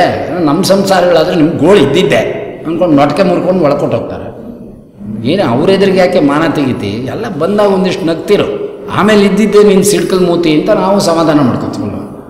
ಅದ್ರ ಪ್ರಸನ್ನತೆ ಇದ್ರೆ ಹೇಳ್ತಾ ಇದ್ದಾರೆ, ಅಮ್ಮನವರು ಯಾವಾಗಲೂ ಗಂಡನನ್ನು ಅಲ್ವಾ ನೋಡ್ತಾ ಪೂರ್ಣ ನೋಟದಿಂದ ಸುತಿಹಳು. ಪುರಂದರದಾಸ್ ಪದಗಳು ನೋಡ್ರಿ, ಪೂರ್ಣ ನೋಟದಿಂದ. ಅಮ್ಮನವರ ಪೂರ್ಣ ನೋಟ, ಬೇರೆಯವರಿಂದ ಅಲ್ಲ ಪೂರ್ಣ ನೋಟ. ಅದು ನೋಡಲಿಕ್ಕೆ ಅಸಖ್ಯರು, ರುಜುಗಳು ಕೂಡ ನೋಡಲಿಕ್ಕೆ ಅಸಖ್ಯರು. ಅದಕ್ಕೋಸ್ಕರ ಜಿತಂತೆ ಸ್ತೋತ್ರದಲ್ಲಿ ಬ್ರಹ್ಮದೇವರ ಸ್ತೋತ್ರ ಮಾಡ್ತಾರೆ. ಎಲ್ಲ ಕಾಲದಲ್ಲೂ ರಮಾನಾರಾಯಣರ ಕ್ರೀಡೆಯನ್ನು ನೋಡೋಕ್ಕಾಗಲ್ಲ, ವಿಶೇಷ ಕಾಲಗಳಲ್ಲಿ ಮಾತ್ರ ಪ್ರಕಟಪಡಿಸ್ತಾನೆ. ಅದನ್ನು ಪ್ರಾರ್ಥನೆ ಮಾಡ್ತಾರೆ. ರಮಯ ಕ್ರೀಡೆಯ ಸಾರ್ಧಂ ಕದಾ ಪಶ್ಯಾಮಿ ಚಕ್ಷುಷಾ ಅಂತ. ಸ್ವಾಮಿ ಯಾವಾಗ ನೋಡ್ತೇನೋ ರಮಾದೇವರಿಂದ ಒಡಗೂಡಿರ್ತಕ್ಕಂಥ ವಿಶೇಷವಾಗಿರ್ತಕ್ಕಂತಹ ನಿನ್ನ ಲೀಲಾ ವಿಲಾಸವಾಗಿರ್ತಕ್ಕಂಥದ್ದನ್ನು ಯಾವಾಗ ದರ್ಶನ ಮಾಡಿಸ್ತೀಯಪ್ಪ ಅಂತ ಬ್ರಹ್ಮದೇವರು ಕೂಡ ಪ್ರಾರ್ಥನೆ ಮಾಡ್ತಾ ಇರ್ತಾರೆ ಅಂತ ಜಿತಂತೆ ಸ್ತೋತ್ರದಲ್ಲಿದೆ. ಅನ್ನಬೇಕಾದರೆ ರಮಾದೇವರನ್ನ ಇನ್ಯಾರು ಪ್ರಾರ್ಥನೆ ಮಾಡಲ್ಲ. ಆದ್ದರಿಂದ ಪೂರ್ಣ ನೋಟದಿಂದ ಅವಳ ಪತಿಯನ್ನು, ಸ್ವಾಮಿಯನ್ನು, ಯಜಮಾನನನ್ನು, ಸರ್ವಸ್ವವನ್ನು, ಅವಳ ಬಿಂಬವನ್ನು ಪೂರ್ಣ ನೋಟದಿಂದ ನೋಡ್ತಾಳಾದ್ದರಿಂದ ಯಾವಾಗಲೂ ರಮಾದೇವರು ನಗುಮುಖದಲ್ಲೇ ಪತಿಯ ರೂಪವನ್ನು ಉಪಾಸನೆ ಮಾಡ್ತಾ ಇರ್ತಾರೆ. ಆದರೆ ನನ್ನ ಪೆಟ್ಟಿಗೆ ಒಳಗಿದೆಯಲ್ಲ, ನಿಮ್ಮ ವೇದವ್ಯಾಸ ದೇವರಿಂದ ಬಂದಿದ್ದು. ವ್ಯಾಸಸ್ಥ ಹಸ್ತಾತ್ ಪ್ರತಿಗೃಹ್ಯ ಮಧ್ವಃ ಅಲ್ವಾ. ಗೋಪಾಲಕೃಷ್ಣ ದೇವರು ಅನ್ನೋದು ಕೂಡ ಮೂಲರಾಮ ದೇವರಷ್ಟೇ ಪ್ರಸಿದ್ಧವಾದಂಥದ್ದು. ತಿಳಿದೇ ಇದ್ದವರು ಮಾಡದೇ ಇದ್ದವರು ಇಲ್ಲವೇ ಇಲ್ಲ, ಅದೆಲ್ಲೋ ಇದೆ. ಎಲ್ಲ ಮಠದಲ್ಲೂ ಇರೋದು ಖಾಲಿ ಪ್ರತಿಮೆ. ಇವ್ರ ಮನೆ ಪಕ್ಕದ ಮನೆಯಿಂದ ಇಸ್ಕೊಂಬಂದಿದ್ರು ಎಲ್ಲರೂ. ಅರ್ಥಾಯ್ತಾ? ನಮ್ಮ ಮಠದಲ್ಲಿರೋದು ಮೂಲ. ಈ ಮೂಲ ವ್ಯಾಧಿಯಿಂದನೇ ನಮಗೆ ರೋಗ ಹರಡೋದು. ಒಂದು ಮೂಲ ಮೂಲ ಮೂಲ ಅಂತ. ನನ್ನ ಬಾಲ್ಯಾವಸ್ಥೆಯಲ್ಲೂ ಕೂಡ ಈ ಮೂಲ ಮಹಾಸಂಸ್ಥಾನ ಮೂಲ ಪಾಲ ಅಂತದೇನು ಹಾಕೋತಾನೆ ಇಲ್ಲ. ಜಗದ್ಗುರು ಮಧ್ವಾಚಾರ್ಯ ಸಂಸ್ಥಾನ ಅಂತಲೇ ಹಾಕೋತಾ ಇದ್ದಿದ್ದು ನಂಗೆ ಕಂಡಾಗೆಪ್ಪ. ನಿಮ್ಮದೇನೋ ನಂಗೆ ಗೊತ್ತಿಲ್ಲ. ಆಮೇಲೆ ಅದೇನು ಜಗದ್ಗುರು ಮಧ್ವಾಚಾರ್ಯ ಮಹಾಸಂಸ್ಥಾನ ಅಂತ ಹಾಕೊಳ್ಳೋಕೆ ಶುರು ಮಾಡಿದ್ರು. ಆಮೇಲೆ ಅದೇನು ಹೊತ್ಕೊಂತು ಮೂಲ ಮಹಾ ಅಂತ ಹಾಕೊಳ್ಳೋಕೆ ಮಾಡಿದ್ರು. ಈಗಿನ ಮುಂದೇನು ಬರುತ್ತೋ ಮೂಲ ಮೂಲ ಮೂಲ ಮೂಲ ಮಹಾ ಸಂಸ್ಥಾನ. ಟೀಕಾ ಅಂತ ತೊಗೋಬೇಡಿ ದಯವಿಟ್ಟು, ರೆಕಾರ್ಡ್ ಆಗ್ತಾ ಇದೆ. ಆದರೆ ಇದನ್ನು ಅಳಿಸು ಅಂತ ನಾನು ಅವ್ರಿಗೆ ಹೇಳಲ್ಲ. ಇರೋ ವಿಚಾರ ನಿಮಗೆ ಹೇಳ್ತಾ ಇದ್ದೆ. ಜಗದ್ಗುರು ಮಧ್ವಾಚಾರ್ಯ ಸಂಸ್ಥಾನ ಇಷ್ಟೇ ನನ್ನ ಬಾಲ್ಯಾವಸ್ಥೆಯಲ್ಲಿ ನಾನು ನೋಡ್ತಾ ಇದ್ದಿದ್ದು. ಈಗ ಅವೆಲ್ಲ ಬಂದ್ಬಿಟ್ಟಿದೆ, ಪ್ರತಿಮೆಗಳಿಗೂ ಬಂದ್ಬಿಟ್ಟಿದೆ. ಇಲ್ಲದೆ ಇರೋದೆಲ್ಲ ಮೂಲ. ಅಂದರೆ ಕೃಷ್ಣನೂ ಮೂಲ, ರಾಮನೂ ಮೂಲ ವರಹಾದೇವರು ಎಲ್ಲ ಬೃಂದಾವನಗಳು ಮೂಲ. ಅದೇನು 28 ಕಡೆ ಆಗ್ತಾ ಇದ್ರೆ ಇನ್ನೇನು ಮಾಡೋಕ್ಕಾಗುತ್ತೆ? ಮೂಲ ಸದ್ಯ ಮನುಷ್ಯರು ತಗೊಂಬಂದು ಮೂಲ ಪುಷ್ಕರಾಚಾರ್ಯರು ಅಂತ ಹೇಳಲ್ಲ. ನನಗೂ ಒಂದೊಂದ್ಸರಿ ಏನು ನಮ್ಮ ಮಕ್ಕಳು ಅದೇ ಹೆಸರಿಟ್ಬಿಡ್ತಾರೋ ಏನೋ ಅಂತ ಹೆದರಿಕೆ ಆಗುತ್ತೆ ಒಂದೊಂದ್ಸರಿ. ಇದೇ ಥರದವ್ರೊಬ್ಬರು ಇದ್ದಾರೆ ಆಚಾರ್ಯ, ಅದಕ್ಕೆ ಅದು ಡೂಪ್ಲಿಕೇಟ್ ಒಂದು ಮೂಲ ಅಂದರೆ ಎಲ್ಲೆಲ್ಲಿಗೆ ಬರುತ್ತಾ. ಇನ್ಮೇಲೆ ಮೂಲ ಸತಿ ಮೂಲಪತಿ ಇವರೇ ನಮ್ಮ ಮೂಲಪತಿಗಳು ಅಂದರೆ ಎಷ್ಟು ಕೆಟ್ಟ ಅರ್ಥ ಆಗುತ್ತೆ ಲೆಕ್ಕ ಹಾಕಿ. ಇವರು ನಮ್ಮ ಮೂಲ ಸತಿ ಅಂದರೆ ಎಷ್ಟು ಕೆಟ್ಟ ಅರ್ಥ ಆಗುತ್ತೆ ಅಲ್ವೇ. ಇನ್ನು ಮುಂದಕ್ಕೆ ಎಲ್ಲೆಲ್ಲಿಗೆ ಟೀಕಾ ಅಂತ ಹೋಗಬೇಡಿ, ಬಂದೇ ಬರುತ್ತೆ. ಇದು ಕಲಿಯುಗ. ಕಲಿಯಾದಿ ದೈತ್ಯ ದೇವಾನಾಂ ಬುದ್ಧಿ ಅಲ್ಲ, ಬಂದಿಲ್ಲ ಅಂತ ಅನ್ಬೇಡಿ. ಈಗಲೂ ಒಬ್ಬೊಬ್ಬರು ಮೈ ಮೇಲೆ ಪ್ರಜ್ಞೆ ಇಲ್ಲದೆ ಆ ಥರ ಮಾತಾಡ್ತಾರೆ. ಇವ್ರು ನಿಮ್ಮ ಮಗನ ಅಂತ ಕೇಳಿದ್ರೆ ಹೌದು ಈಸ್ ಓನ್ ಮೈ ಸನ್ ಅಂತಾರೆ. ಓನ್ ಸನ್ ಅಂದರೆ ಏನು? ಇದು ಈಗಾಗಲೇ ಪ್ರಯೋಗಗಳು ಬರ್ತಾ ಇದೆ. ಓನ್ ಹಸ್ಬೆಂಡ್ ಅಂತಾರೆ. ಇವ್ರು ನಿಮ್ಮ ಓನ್ ಹಸ್ಬೆಂಡೇ ಅಂದರೆ ಇನ್ನು ಬೇರೆ ಹಸ್ಬೆಂಡೇ ಆಗಿರ್ತಾರೆ. ಎಲ್ಲ ಬರ್ತಾ ಇದೆ ಪದಗಳು. ಸ್ವಲ್ಪ ಇನ್ನೂ ವಿಸ್ತೃತವಾಗಿ ಹರಡಬೇಕಷ್ಟೇ. ಹಾಗೆ ಹೇಳ್ತಾ ಇದ್ದಾರೆ. ಕೊಳಲನೂದುವ ಗೋವಳ ನೀರುವನು. ಎಲ್ಲಿ? ಪೆಟ್ಟಿಗೆ ಒಳಗೆ. ಅದು ಬರೀ ಪ್ರತಿಮೆ ಅಲ್ಲ, ಪ್ರತಿಮೆಯಂತೆ ಶಿಲಾವತ್ ದೃಶ್ಯತೆ ಹರಿಹಿ ಅಂತ ಏನು ನಾವು ತಿಮ್ಮಪ್ಪನ ಕರಿತೀವೋ, ಬಂದು ನಿಂತೆಯ ನೋಡಿ ಭೂತಳದಿ ವೆಂಕಟ ಇಂದಿರೆಯ ಒಡಗೂಡಿ. ಬಂದು ನಿಂತೆಯ ನೋಡಿ, ಕಲ್ಲಿನಂತೆ ಕಾಣ್ತಾ ಇದ್ದಾನೆ, ಕಲ್ಲಲ್ಲ. ಶಿಲಾವತ್ ದೃಶ್ಯತೆ ಹರಿಹಿ ಅಂತ ಇರಲ್ಲ.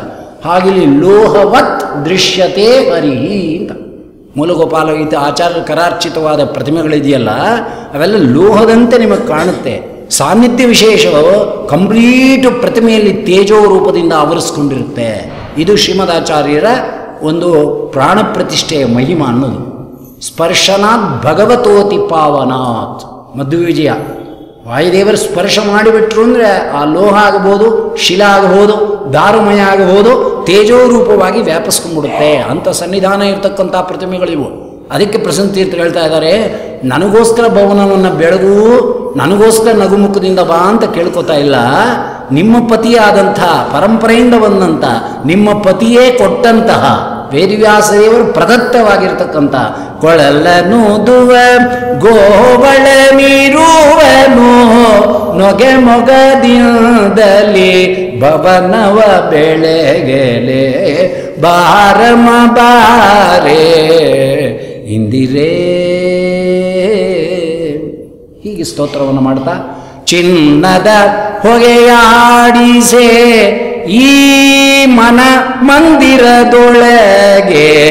ಆದರೆ ನಿಮಗೇನು ಸಂಬಂಧ ಇಲ್ವಾ ಅಂದರೆ ಯಾರು ಹೇಳಿದಳು ಸಂಬಂಧ ಇಲ್ಲ ಅಂತ? ಮಂದಿರವನ್ನು ಬರೀ ಬೆಳಗೋದು ದೊಡ್ಡದಲ್ಲ, ನನ್ನ ಮನವನ್ನೂ ಬೆಳಗು. ಏಕಕಾಲದಲ್ಲಿ ಮಂದಿರದಲ್ಲಿ ಇರ್ತಕ್ಕಂಥ ಈ ದೇವ್ರ ಪೆಟ್ಟಿಗೆಗೆ ನೀ ಆರತಿ ಎತ್ತತಾ ಮಂದಿರವನ್ನು ಹೇಗೆ ಬೆಳಗ್ತೀಯೋ ನನ್ನ ಮನವನ್ನೂ ಕೂಡ ಹಾಗೆ ಬೆಳಗು. ನನ್ನ ಮನಸ್ಸನ್ನು ಪೂರ್ಣಗೊಳಿಸು ಕೋರಿಕೆಗಳನ್ನು. ಯಾಕೆ ಅಂದರೆ ನಂಗೆ ಅನೇಕ ಕಷ್ಟ ಕಾರ್ಪಣ್ಯಗಳು ಇದೆ. ಸೋಸಲೆ ಒಳಗೆ ಕೂತ್ಕೊಂಡ್ಬಿಟ್ಟಿದ್ದೀನಿ. ಬೆಳಗ್ಗೆ 200 ಜನ, ರಾತ್ರಿ 200 ಜನ, ವ್ಯಾವತವಾಗಿ ಊಟ ನಡೀತಾ ಇದೆ, ಭಕ್ಷ್ಯ ಭೋಜ್ಯಗಳು. ಅದು ಒಂದು ಕಡೆ ಕೂತ್ಬಿಟ್ಟಿದ್ದೀನಿ. ಕಾರಿಲ್ಲ, ಸಂಚಾರ ಇಲ್ಲ, ಏನಿಲ್ಲ. ಈಗ ನನಗೇನು ಅಲ್ಲಿ ಯಾವ ರೆಡ್ಡಿಗಳು ಪಡ್ಡಿಗಳು ಬಂದು ಏನು ಕಾಸು ಕೊಡ್ತಾ ಇರಲಿಲ್ಲ ಅಲ್ವೇ. ಯಾರು ಹೋಗಿ ಕೊಡ್ತಾ ಇದ್ರಲ್ಲಿ. ಅದರಿಂದ ಅಲ್ಲಿರೋರು ಊಟ ಪಕಡದಸ್ತಾಗಿ ನಡೀತಾ ಇತ್ತು. ಯಾರು ನೆನ್ನೆ ಹೇಳಿದ್ರು, ಆಚಾರ್ಯ ನಾವು ಸೋಸಲಿಯವರೇ, ನಾವು ಊಟ ಮಾಡಿದವ್ರೆ ಅಂತ. ಪಾಪ ಅಂತೂ ವಾರದಿಗಳು ನೋಡಿದವರು, ಪ್ರಸನ್ನ ನೋಡಿದವರು, ಊಟ ಮಾಡಿದವರು ಇದಾರಲ್ಲ ಇಲ್ಲಿ. ಅಷ್ಟೇ ಸಾಕು ನಮ್ಗೆ. ಅವರು ಸಂತೋಷ ಪಟ್ಟರೆ ಅಷ್ಟೇ ಆಯಿತು. ಇಲ್ಲ ಆಚಾರ್ಯ ನೀವು ಹೇಳಿ ಸತ್ಯ ಸುಳ್ಳು ಹೇಳ್ತಾ ಇಲ್ಲ ಅನ್ನೋಕ್ಕೆ ಒಂದು ಬೇಕಲ್ಲ ಸಾಕ್ಷಿ, ಕೋರ್ಟ್ ಇದ್ದಾಗೆ ಅಷ್ಟಿದ್ರೆ ಸಾಕು. ಅದಕ್ಕೋಸ್ಕರ ನನಗೂ ಅನೇಕ ಕಷ್ಟ ಕಾರ್ಪಣ್ಯಗಳಿದೆ. ಆದರೆ ನೀನು ದೃಷ್ಟಿ ಬೀರ್ಬಿಟ್ಟಿ ಅಂದರೆ ಅದೆಲ್ಲ ಅಕ್ಷಯ ಆಗಿಬಿಡುತ್ತೆ ಅಂತ ಪ್ರಸನ್ನ ತೀರ್ಥರು ಅಮ್ಮನವ್ರನ್ನ ಯಾವ ಥರ ನಾವು ಪ್ರಾರ್ಥನೆ ಮಾಡಬೇಕು ಅನ್ನೋದನ್ನು ತೋರಿಸ್ತಾರೆ. ಚಿನ್ನದ ಹೊಗೆಯಾಡಿಸೆ ಈ ಮನ ಮಂದಿರದಿ, ಚಿನ್ನದ ಹೊಗೆಗಾಡಿಸೆ. ಏನು ಹೊಗೆ ಅಂದ್ಬಿಟ್ಟು ಒಲೆವರೆಗೆ ತೊಗೊಂಡೋಗಿ ಒಂದು ತುಕಡು ಬಂಗಾರ ಹಾಕ್ಬಿಡ್ತಾರೆ, ಚಿನ್ನದ ಹೊಗೆ ಅಂತ, ಲೋಹದ ಹೊಗೆ ಅಂತ ಅಲ್ಲ. ಚಿನ್ನದ ಹೊಗೆ ಅಂದರೆ ನಾವು ಮಕ್ಕಳಿಗೆ ಅಥವಾ ಒಳ್ಳೆಯವ್ರನ್ನ ಕಂಡ್ರೆ ನಾವು ಚಿನ್ನ ಅನ್ನಲ್ವೇ. ಚಿನ್ನ ಅಂದರೆ ಚಿನ್ನವೇ, ಅಪ್ಪಟ ಶುದ್ಧವಾದಂಥ ಪ್ರಾಮಾಣಿಕವಾದಂಥ ವಸ್ತು ಅಂತ ಅರ್ಥ. ಚಿನ್ನ ಶುದ್ಧ ವಸ್ತುಗಳಲ್ಲಿ ಶ್ರೇಷ್ಠವಾದಂಥ ಲೋಹ ಅಲ್ವಾ, ಅದಕ್ಕೋಸ್ಕರ ಚಿನ್ನಮ್ಮ ಚಿನ್ನಪ್ಪ ಅಂತಲೂ ಹೆಸರಿಡ್ತಾರೆ. ನಮಗೆ ಬೇಕಾದವರನ್ನು ಚಿನ್ನ ಅಂತ ಮಕ್ಕಳನ್ನೂ ಕರಿತೇವೆ, ದೊಡ್ಡವ್ರನ್ನೂ ಕರಿತೇವೆ, ಚಿನ್ನಪ್ಪ ಚಿನ್ನಮ್ಮ ಅಂತಲೇ ಹೆಸರಿಡ್ತೀವಿ. ಇನ್ನೂ ಮುದ್ದಿಗೆ ಚಿನ್ನಿ ಚಿನ್ನಿ ಅಂತೀವಿ. ನಾವು ಚಿನ್ನಿ ಕೊಲಾಡ್ತಿದ್ವಲ್ಲ ಅದ ಅಂತ ಕೇಳಿದರೆ ಅದನ್ನ ಇಲ್ಲಿ ಹೇಳ್ತಾ ಇದ್ದಾರೆ. ಚಿನ್ನದ ಹೊಗೆಯಾಡಿಸಿ ಅಂದರೆ ಸಂಪತ್ತಿನ ಹೊಗೆಯಾಡಿಸು. ಹೊಗೆ ಧೂಮದಿಂದ ಆವೃತವಾಗಿರತಕ್ಕಂಥದ್ದು ಹೇಗೆ ಭವನಗಳಿರುತ್ತೋ ಹಾಗೆ ಸಂಪತ್ತಿನಿಂದ ಆವೃತವಾಗಿರಲಿ ನನ್ನ ಮಂದಿರ. ಅಂದರೆ ಲಕ್ಷ್ಮೀದೇವರ ಅನುಗ್ರಹದಿಂದ ಪ್ರದತ್ತವಾದ ಸಂಪತ್ತಿದೆಯಲ್ಲ ಅದು ಸುಖ ಸಾಧಕ, ಜ್ಞಾನ ಸಾಧಕ. ಅದು ಅಲ್ಲದೆ ಬೇರೆ ಥರದಿಂದ ಬರ್ತಕ್ಕಂಥದ್ದು ಇದೆಯಲ್ಲ ಅದು ನೋಡೋಕ್ಕೇನೋ ಶ್ರೀಮಂತಗಾರಿಕೆ ಇರುತ್ತೆ, ಜ್ಞಾನ ಬಾಧಕ ಅಂತ ಅರ್ಥ. ಅಲ್ಲಿ ಜ್ಞಾನ ಇರುವುದಿಲ್ಲ.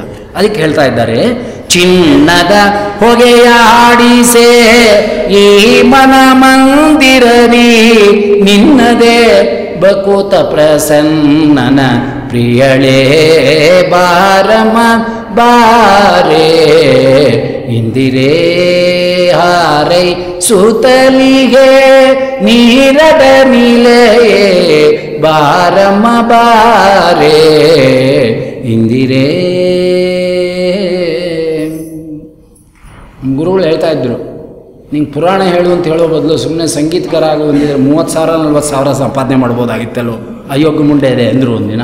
ಇಲ್ಲ ಬೇಡ ಸ್ವಾಮಿ, ಅರ್ಥ ಚಿಂತನೆ ಮಾಡೋದೇ ಜನ್ಮ ಇರಲಿ, ಸಾಕು, ಬರೀ ದುಡ್ಡು ಸಂಪಾದನೆ ಮಾಡೋದು ಬೇಡ ಅಂತ. ಇಲ್ಲದ್ರೆ 20,000 3 ಗಂಟೆ ಹೊಡ್ಕೊಂಬಿಟ್ಟಿದ್ರೆ 20,000 ನಂದಲ್ಲ ಅಂತ ಚೆಕ್ ಬಂದ್ಬಿಡೋದಲ್ವ. ಈಗ ನೀವು 3 ಗಂಟೆ ಹೇಳಿದ್ರು ಕೂಡ ನಮಗೆ 100-150 ರೂಪಾಯಿ ದಿನಗೂಲಿ ಕೊಟ್ಟಾಗ ಕೊಡ್ತಾರೆ. ಟೀಕಾ ಅಂತ ತಗೋಬೇಡಿ, ತಲೆ ಕಿತ್ಕೊಂಡ್ಬಿಡ್ತಾನೆ. ದುಡ್ಡನ್ನ ಆಸೆ ಪಟ್ಟಿ ಅಂದರೆ ದುಡ್ಡು ಬೇಕಾ ಜ್ಞಾನ ಬೇಕಾ? ರಾಯರ ಮುಂದೆ ನಿಂತ್ಕೊಂಡು ಏನು ಕೇಳ್ತಿ ಅಂದರು ನಮ್ಮ ಗುರುಗಳು. ಏನು ಕೇಳಿದ್ರು ಅರ್ಥ ಆಯ್ತಾ? ಶಾಲ್ ಬೇಕಾ ಅಂದರೆ ತಲೆ ಯಾಕೆ ಅಂತಾನೆ, ದುಡ್ಡು ಬೇಕು ಅಂದರೆ ತಲೆ ಯಾಕೆ ಅಂತ ಕೇಳ್ತಾರೆ, ತಲೆ ಬೇಕು ಅಂದರೆ ಶಾಲ್ ಯಾಕೆ ಅಂತಾರೆ. ಅರ್ಥ? ತಲೆ ಬೇಕು ಅಂದ್ರೆ ಇದೆಲ್ಲ ಬಿಡಬೇಕು, ಇದು ಇಟ್ಕೋತೀವಿ, ಇದು ಬೇಕು ಅಂದರೆ ತಲೆ ಕಡಿಮೆ ಆಗುತ್ತೆ ಅಂದರು. ಎರಡೂ ಒಂದು ಕಡೆ ದೇವರು ಸೇರಿಸಲ್ಲ. ಅದಕ್ಕೋಸ್ಕರ ನೋಡಿ, ಟೀಕಾರಾಯರಾಗಲಿ, ಅಡವಿ ಆಚಾರ್ಯರಾಗಲಿ, ಯಾರೇ ಆಗಲಿ, ಶ್ರೀಮಂತಕಾರಿಕೆ ಇರೋವರೆಗೂ ಅವ್ರ ವೈರಾಗ್ಯ ಇಲ್ಲ, ಯಾವುದೂ ಬರಲಿಲ್ಲ. ಶ್ರೀಮಂತಕಾರಿಕೆ ಹೋಯ್ತು, ಯಸ್ಯಾನುಗ್ರಮಿಚ್ಛಾಮಿ ತಸ್ಯ ವಿತ್ತಂ ಹರಾಮ್ಯಂ ಅಂದ. ತೆಗೆದ ಅಂದರೆ ತಲೆ ಕೊಡ್ತೀನಿ ತಗೋ ಅಂತ ಹೇಳ್ತಾನೆ ಸ್ವಾಮಿ. ತಲೆಯಿಂದ ಸುಖ ಪಡೋರಿಗೆ ಅರ್ಥ ಆಯ್ತೇನೋ, ಈ ಬೇರೆದಿಲ್ಲ. ಬೇರೆಯಿಂದನೇ ನನಗೆ ಬೇಕು ಅನ್ನೋದಾದರೆ ತಲೆ ಇಲ್ಲ. ಹಾಗಾದ್ರೆ ಎರಡೂ ಇಲ್ಲದ್ರೆ ಬಡತನ ಬರುತ್ತಲ್ಲ. ಅಂದರೆ ಜ್ಞಾನ ಸುಖದಿಂದಲೇ ಬಡತನವನ್ನು ಮೀರಬೇಕು ಅಂದರು.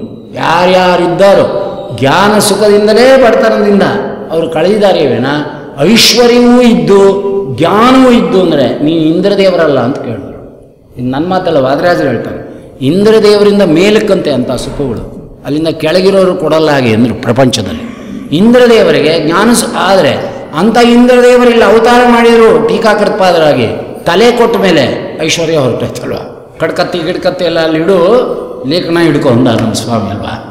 ಮೊದಲು ಡ್ಯೂಕ್ ಆಗಿದ್ದರು, ಐಶ್ವರ್ಯ ಬೇಕಾದಂಥ ಐಶ್ವರ್ಯ ಕೆಳಗಾಕು, ನೆಸ್ತೋಹಂ ಮುಗಿದೋಯ್ತಲ್ಲ. ಕಿಂಪಶು ಪೂರ್ವದೇಹೇ ಅಂತ ಕೇಳಿದಟ್ಟೆ ಎಲ್ಲ ತ್ಯಾಗ ಮಾಡಿಬಿಟ್ರು. ಅದನ್ನು ಐಶ್ವರ್ಯ ಬಾಧಕ ಯಾಕೆ ಅಂದರೆ ಅದು ಸಾಧಕವಾಗಿ ಸಾಧನೆಗೆ ಉಪಯೋಗಿಸ್ಕೊಳ್ತಕ್ಕಂಥ ಬುದ್ಧಿ ಬಂದ ಮೇಲೆ ಪರವಾಗಿಲ್ಲ. ಸ್ವಲ್ಪ ಧನ ನಿಲ್ಲದಯ್ಯ ಸಾಧನ ನಿಲ್ಲುವುದಯ್ಯ, ತನು ನಿಲ್ಲದಯ್ಯ ಧಾತನು ಎನಿಸಯ್ಯ, ಹಣ ಪುಟ್ಟುವುದೋ ಗುಣ ಪುಟ್ಟದಯ್ಯ, ಗುಣನಿಧಿ ಹರಿಯನಿ ಗುಣಿಸಿ ಬಾಳಯ್ಯ. ಆ ಥರ ಗುಣಿಸಿ ಬಾಳಕ್ಕೆ ನಮಗೆ ಗೊತ್ತಾಗುತ್ತಾ? ಏನು ಗುಣಿಸೋದು ಅಂದರೆ 4 3 12 ಅಂತನಾ? ಏನು ಅಂದರೆ ಹೌದು ಅಂದರು. ಜನ ಬರುವರೋ ಸಜ್ಜನ ಬಾರರಯ್ಯ, ಜನ ಬರುವರೋ ಸಜ್ಜನ ಬಾರರಯ್ಯ, ಅನುಸರಿಸಿ ನೀ ಜೀವನ ಪೊರೆಯಯ್ಯ ಧನ ನಿಲ್ಲದಯ್ಯ ಸಾಧನ ನಿಲ್ಲುವುದಯ್ಯ. ಸಜ್ಜೀವ ರಾಶಿಗಳು ಯಾವಾಗ ಬರ್ತಾರೋ ಗೊತ್ತಿಲ್ಲ. ನಿಂಗೆ ದುಡ್ಡಿಲ್ಲದೆ ಕಾಲದಲ್ಲಿ ಅವ್ರು ಬರ್ಬೋದು, ಸಾಲ ಮಾಡಿ ಅವ್ರ ಸೇವೆ ಮಾಡೋದು, ಆಮೇಲೆ ಸಾಲ ತೀರಿಸ್ಕೊ. ಜನ ಬರುವರು, ಜನ ಬರ್ತಾನೆ ಇರ್ತಾರೆ, ಸಜ್ಜನ ಬಾರರಯ್ಯ. ಮದುವೆ ಮನೇಲಿ ಮದುವೆಗೆ 20 ಸೇರು ಹಾಲು ಖರ್ಚಾಗ್ತಾ ಇರುತ್ತೆ, ಒಂದು ಲೋಟ ಮಡಿಯೋರು ಯಾರು ಬಂದು ಕುಡ್ಕೊಂಡು ಹೋಗ್ತಾರೆ ಅಂದರೆ ನೋ, ನಿಮಗೆಲ್ಲ ರಾಯರ ಮಠದಲ್ಲಿ ವ್ಯವಸ್ಥೆ ಮಾಡಿದ್ದೀವಿ, ಎಲ್ಲ ಅಲ್ಲಿಗೆ ಹೋಗ್ಬಿಡಿ ರಿಕ್ಷಾ ಮಾಡ್ಕೊಂಡು ಹೋಗ್ಬಿಡ್ತಾರೆ. ಇಲ್ಲಿ ಏನು ಕಡಗಗಟ್ಟಲೆ ಕಾಫಿ ಕುಡಿತಿರ್ತಾರೆ, ಕುಡಿಯೋಕ್ಕಾಗತ್ತಾ ಯೋಗ್ಯರು ಬಂದರೆ? ಆದ್ದರಿಂದ 1 ಲೋಟ ಹಾಲು ಕೂಡ ಮದುವೆ ಮನೆಯಲ್ಲಿ ಯೋಗ್ಯರಿಗೆ ಹೋಗಲ್ಲ. ಅದ್ರ ಬಂದಿರೋರೆಲ್ಲ ಅಯೋಗ್ಯರೇನ್ರಿ ಅಂತ ಕೇಳಬೇಡ, ಆಚಾರವಂತರು ಹೇಳ್ತಾ ಇರೋದು. ಮದುವೆ ಮನೆಗೆ ಬರೋರೆಲ್ಲ ಕರೆದಿರೋರೆಲ್ಲ ಅಯೋಗ್ಯರನ್ನ ಕರಿತೀವಿ, ಬಂಡ್ರಪ್ಪ ಆಶೀರ್ವಾದ ಮಾಡಿಬಿಟ್ಟು ಅಂತ ಯಾರು ಕರೆಯಲ್ಲ. ಎಲ್ಲ ಯೋಗ್ಯರೇ ಬಂದಿರೋರೆ, ಮಡಿ ಪ್ರಶ್ನೆ ಬಂದಿರೋದು, ಸಜ್ಜನರೇ ಎಲ್ಲ ಬಂದಿರೋರು. ಆದರೆ ಮದುವೆ ಮನೆಯಲ್ಲಿ ಹಂಚತಕ್ಕಂಥ ಕಾಫಿ ಹಾಲನ್ನು ಎಷ್ಟು ಜನ ಕುಡಿತಾರೆ ಅಲ್ವಾ? ಖರ್ಚಾಗೋಗುತ್ತೆ ಎಷ್ಟು ಲೀಟ್ರ್ಗಟ್ಟಲೆ. ಆದರೆ ಒಬ್ಬರು ಯೋಗ್ಯರ ಹೊಟ್ಟೆಗೆ ಹೋಗೋದಿಲ್ವಲ್ಲ, ಅದನ್ನು ಅಡ್ಜಸ್ಟ್ ಮಾಡ್ಕೊ ಅಂತ ಹೇಳ್ತಾ ಇದ್ದಾರೆ ಅಲ್ವಾ? ಹಾಗೆ ಹೇಳ್ತಕ್ಕಂಥವರಾಗಿ ಇಂಥ ಅಮ್ಮನವರು ಬಂದ ಮೇಲೆ ಏನಾಗಬೇಕಪ್ಪ ನಿಮ್ಮ ಮಠದಲ್ಲಿ ಅಂದರೆ, ಶ್ರೀಗಳವರು ಕೇಳಿದ್ದು ಜ್ಞಾನ ಕೊಡು, ಶ್ರೀ ಕೊಡು, ಸಂಪತ್ತು ಕೊಡು ಅಂತ ಕೇಳಲಿಲ್ಲ.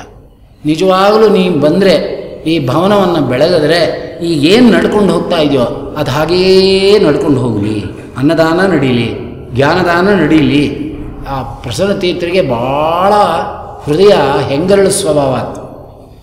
ಸುತ್ತಮುತ್ತ ಆಗಿನ ಕಾಲದಲ್ಲಿ ಹಳ್ಳಿಗಳಲ್ಲಿ ಲೈಟ್ ಇಲ್ಲದ ಕಾಲ, ಪಾಠ ಹೇಳ್ದಿದ್ದವ್ರ ಕಾಲ, ಆಗ್ತಾನೆ ಇಂಗ್ಲೀಷ್ ಓದಬೇಕು ಅಂತ ಹೊರಟಿರುವಂಥ ಕಾಲ.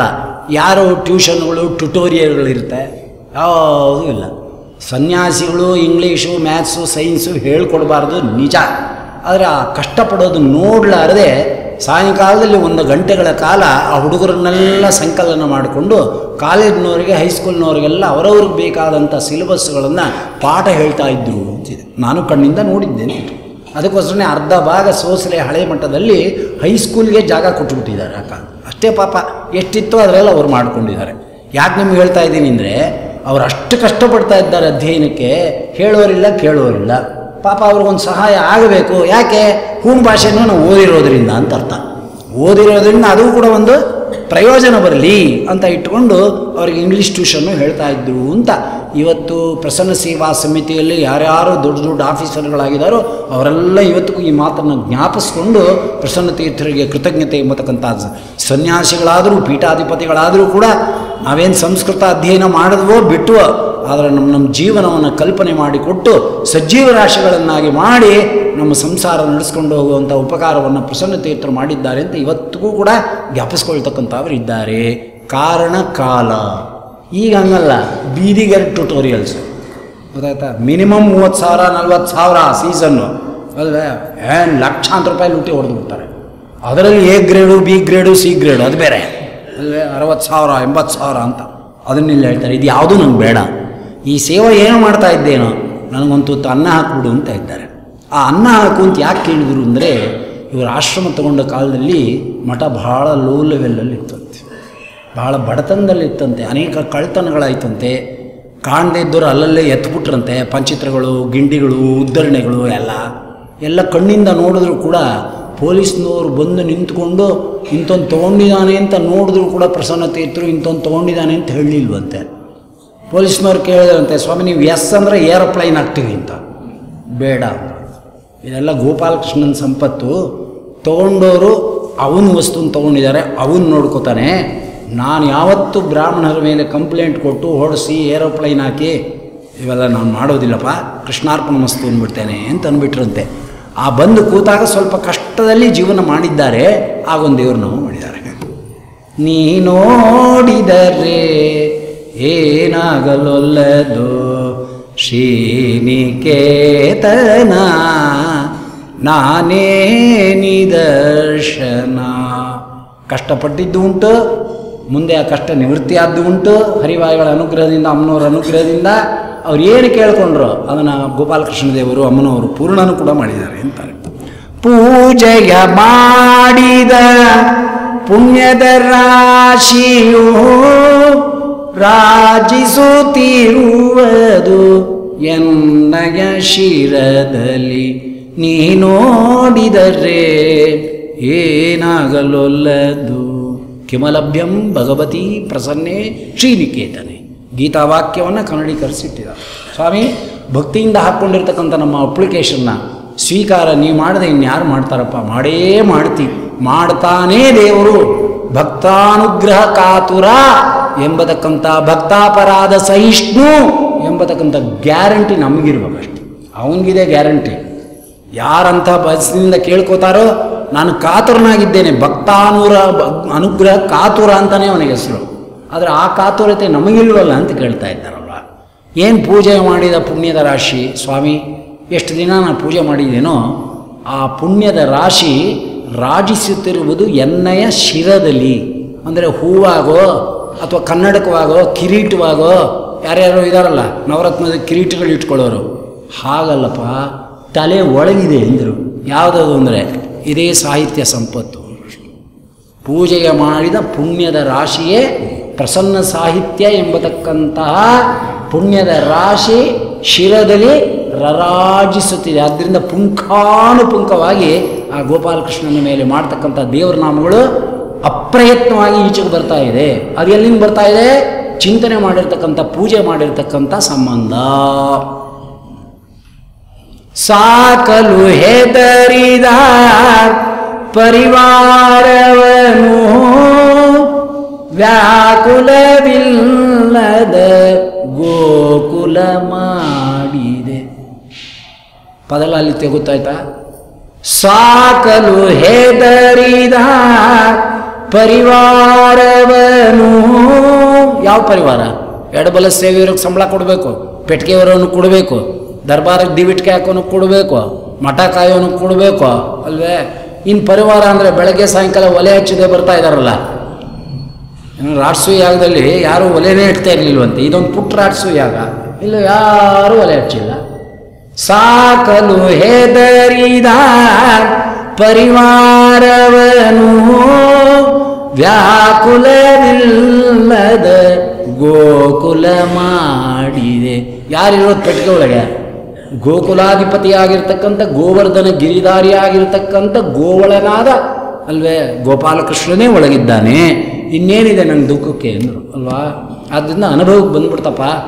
ಸಾಕಲಕ್ಕೆ ಸಂಬಳ ಕೊಳ್ಳಕ್ಕೆ ಎಷ್ಟು ಹೆದರ್ತಿದ್ನೋ ಹಳ್ಳಿಲಿ ಕೂತ್ಕೊಂಡು, ಅದೆಲ್ಲವೂ ಒಂದು ಹಂತಕ್ಕೆ ಬಂದಿದೆ ನಿನ್ನ ಅನುಗ್ರಹದಿಂದ ಎಂಬುದಾಗಿ ಸ್ವಂತ ಅನುಭವದಿಂದ ವ್ಯಾಕುಲವಿಲ್ಲದ ಗೋಕುಲ ಮಾಡಿದೆ. ಗೋಕುಲದಂತೆ ಇವತ್ತು ನನ್ನ ಪರಿವಾರದವರಿದ್ದಾರೆ, ವ್ಯಾಕುಲತೆ ಯಾವುದೂ ನನಗಿಲ್ಲ ಎಂಬುದಾಗಿ ಸ್ವಯಂ ಅನುಭವದಿಂದ ಹೇಳ್ತಕ್ಕಂಥವರಾಗ್ತಾ ಇದ್ದಾರೆ.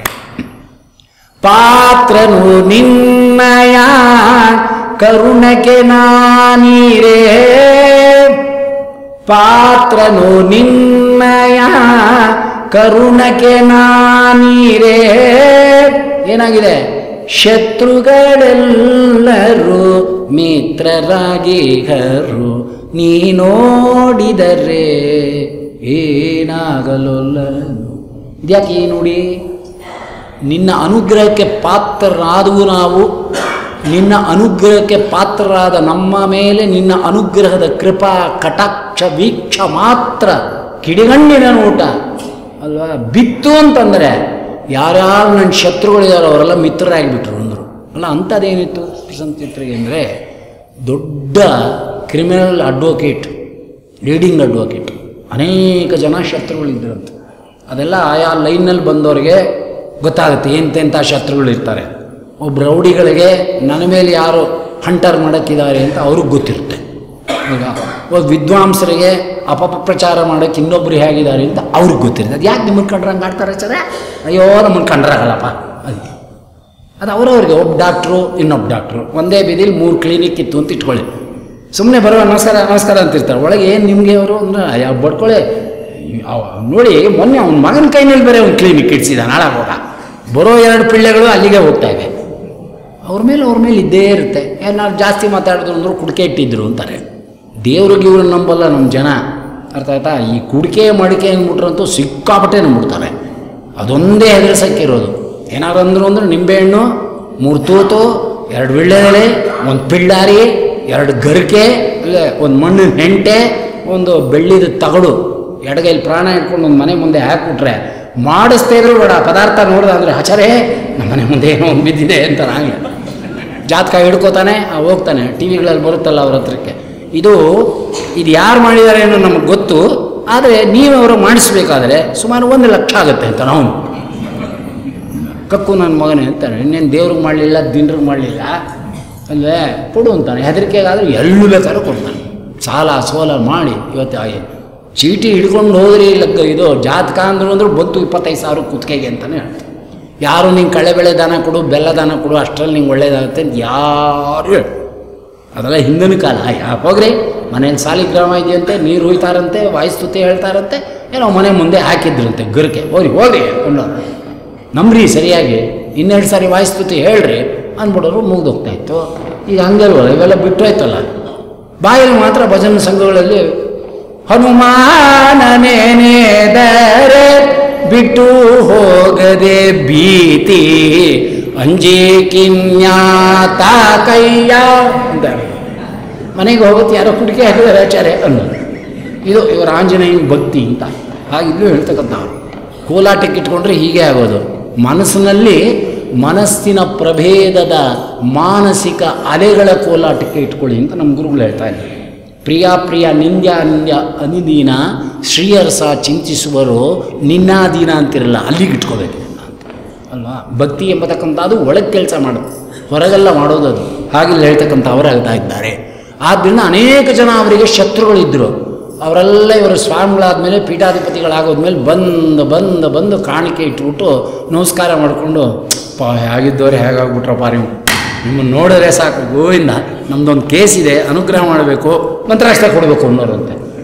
ಅಲ್ಲೇ ಲಾಯರಾಗಿದ್ದವರು ಸನ್ಯಾಸಿಗಳ ಪೀಠಾಧಿಪತಿಯಾಗಿ ಇನ್ನೊಬ್ಬ ಲಾಯರ್ಗೆ ಈ ಲಾಯರು ಲಾಯರು ಮಂತ್ರಾಸ್ತ್ರ ಕೊಡ್ತಾ ಇದ್ದಾರೆ ಅಲ್ವೇ. ಹಾಜಿ ಲಾಯರ್ಗೆ ಮಾಜಿ ಲಾಯರ್ ಕೊಡ್ತಾ ಇದ್ದಾರೆ. ನೋಡಿ ಹೆಂಗೆ ಮಾಡ್ಬಿಟ್ರು.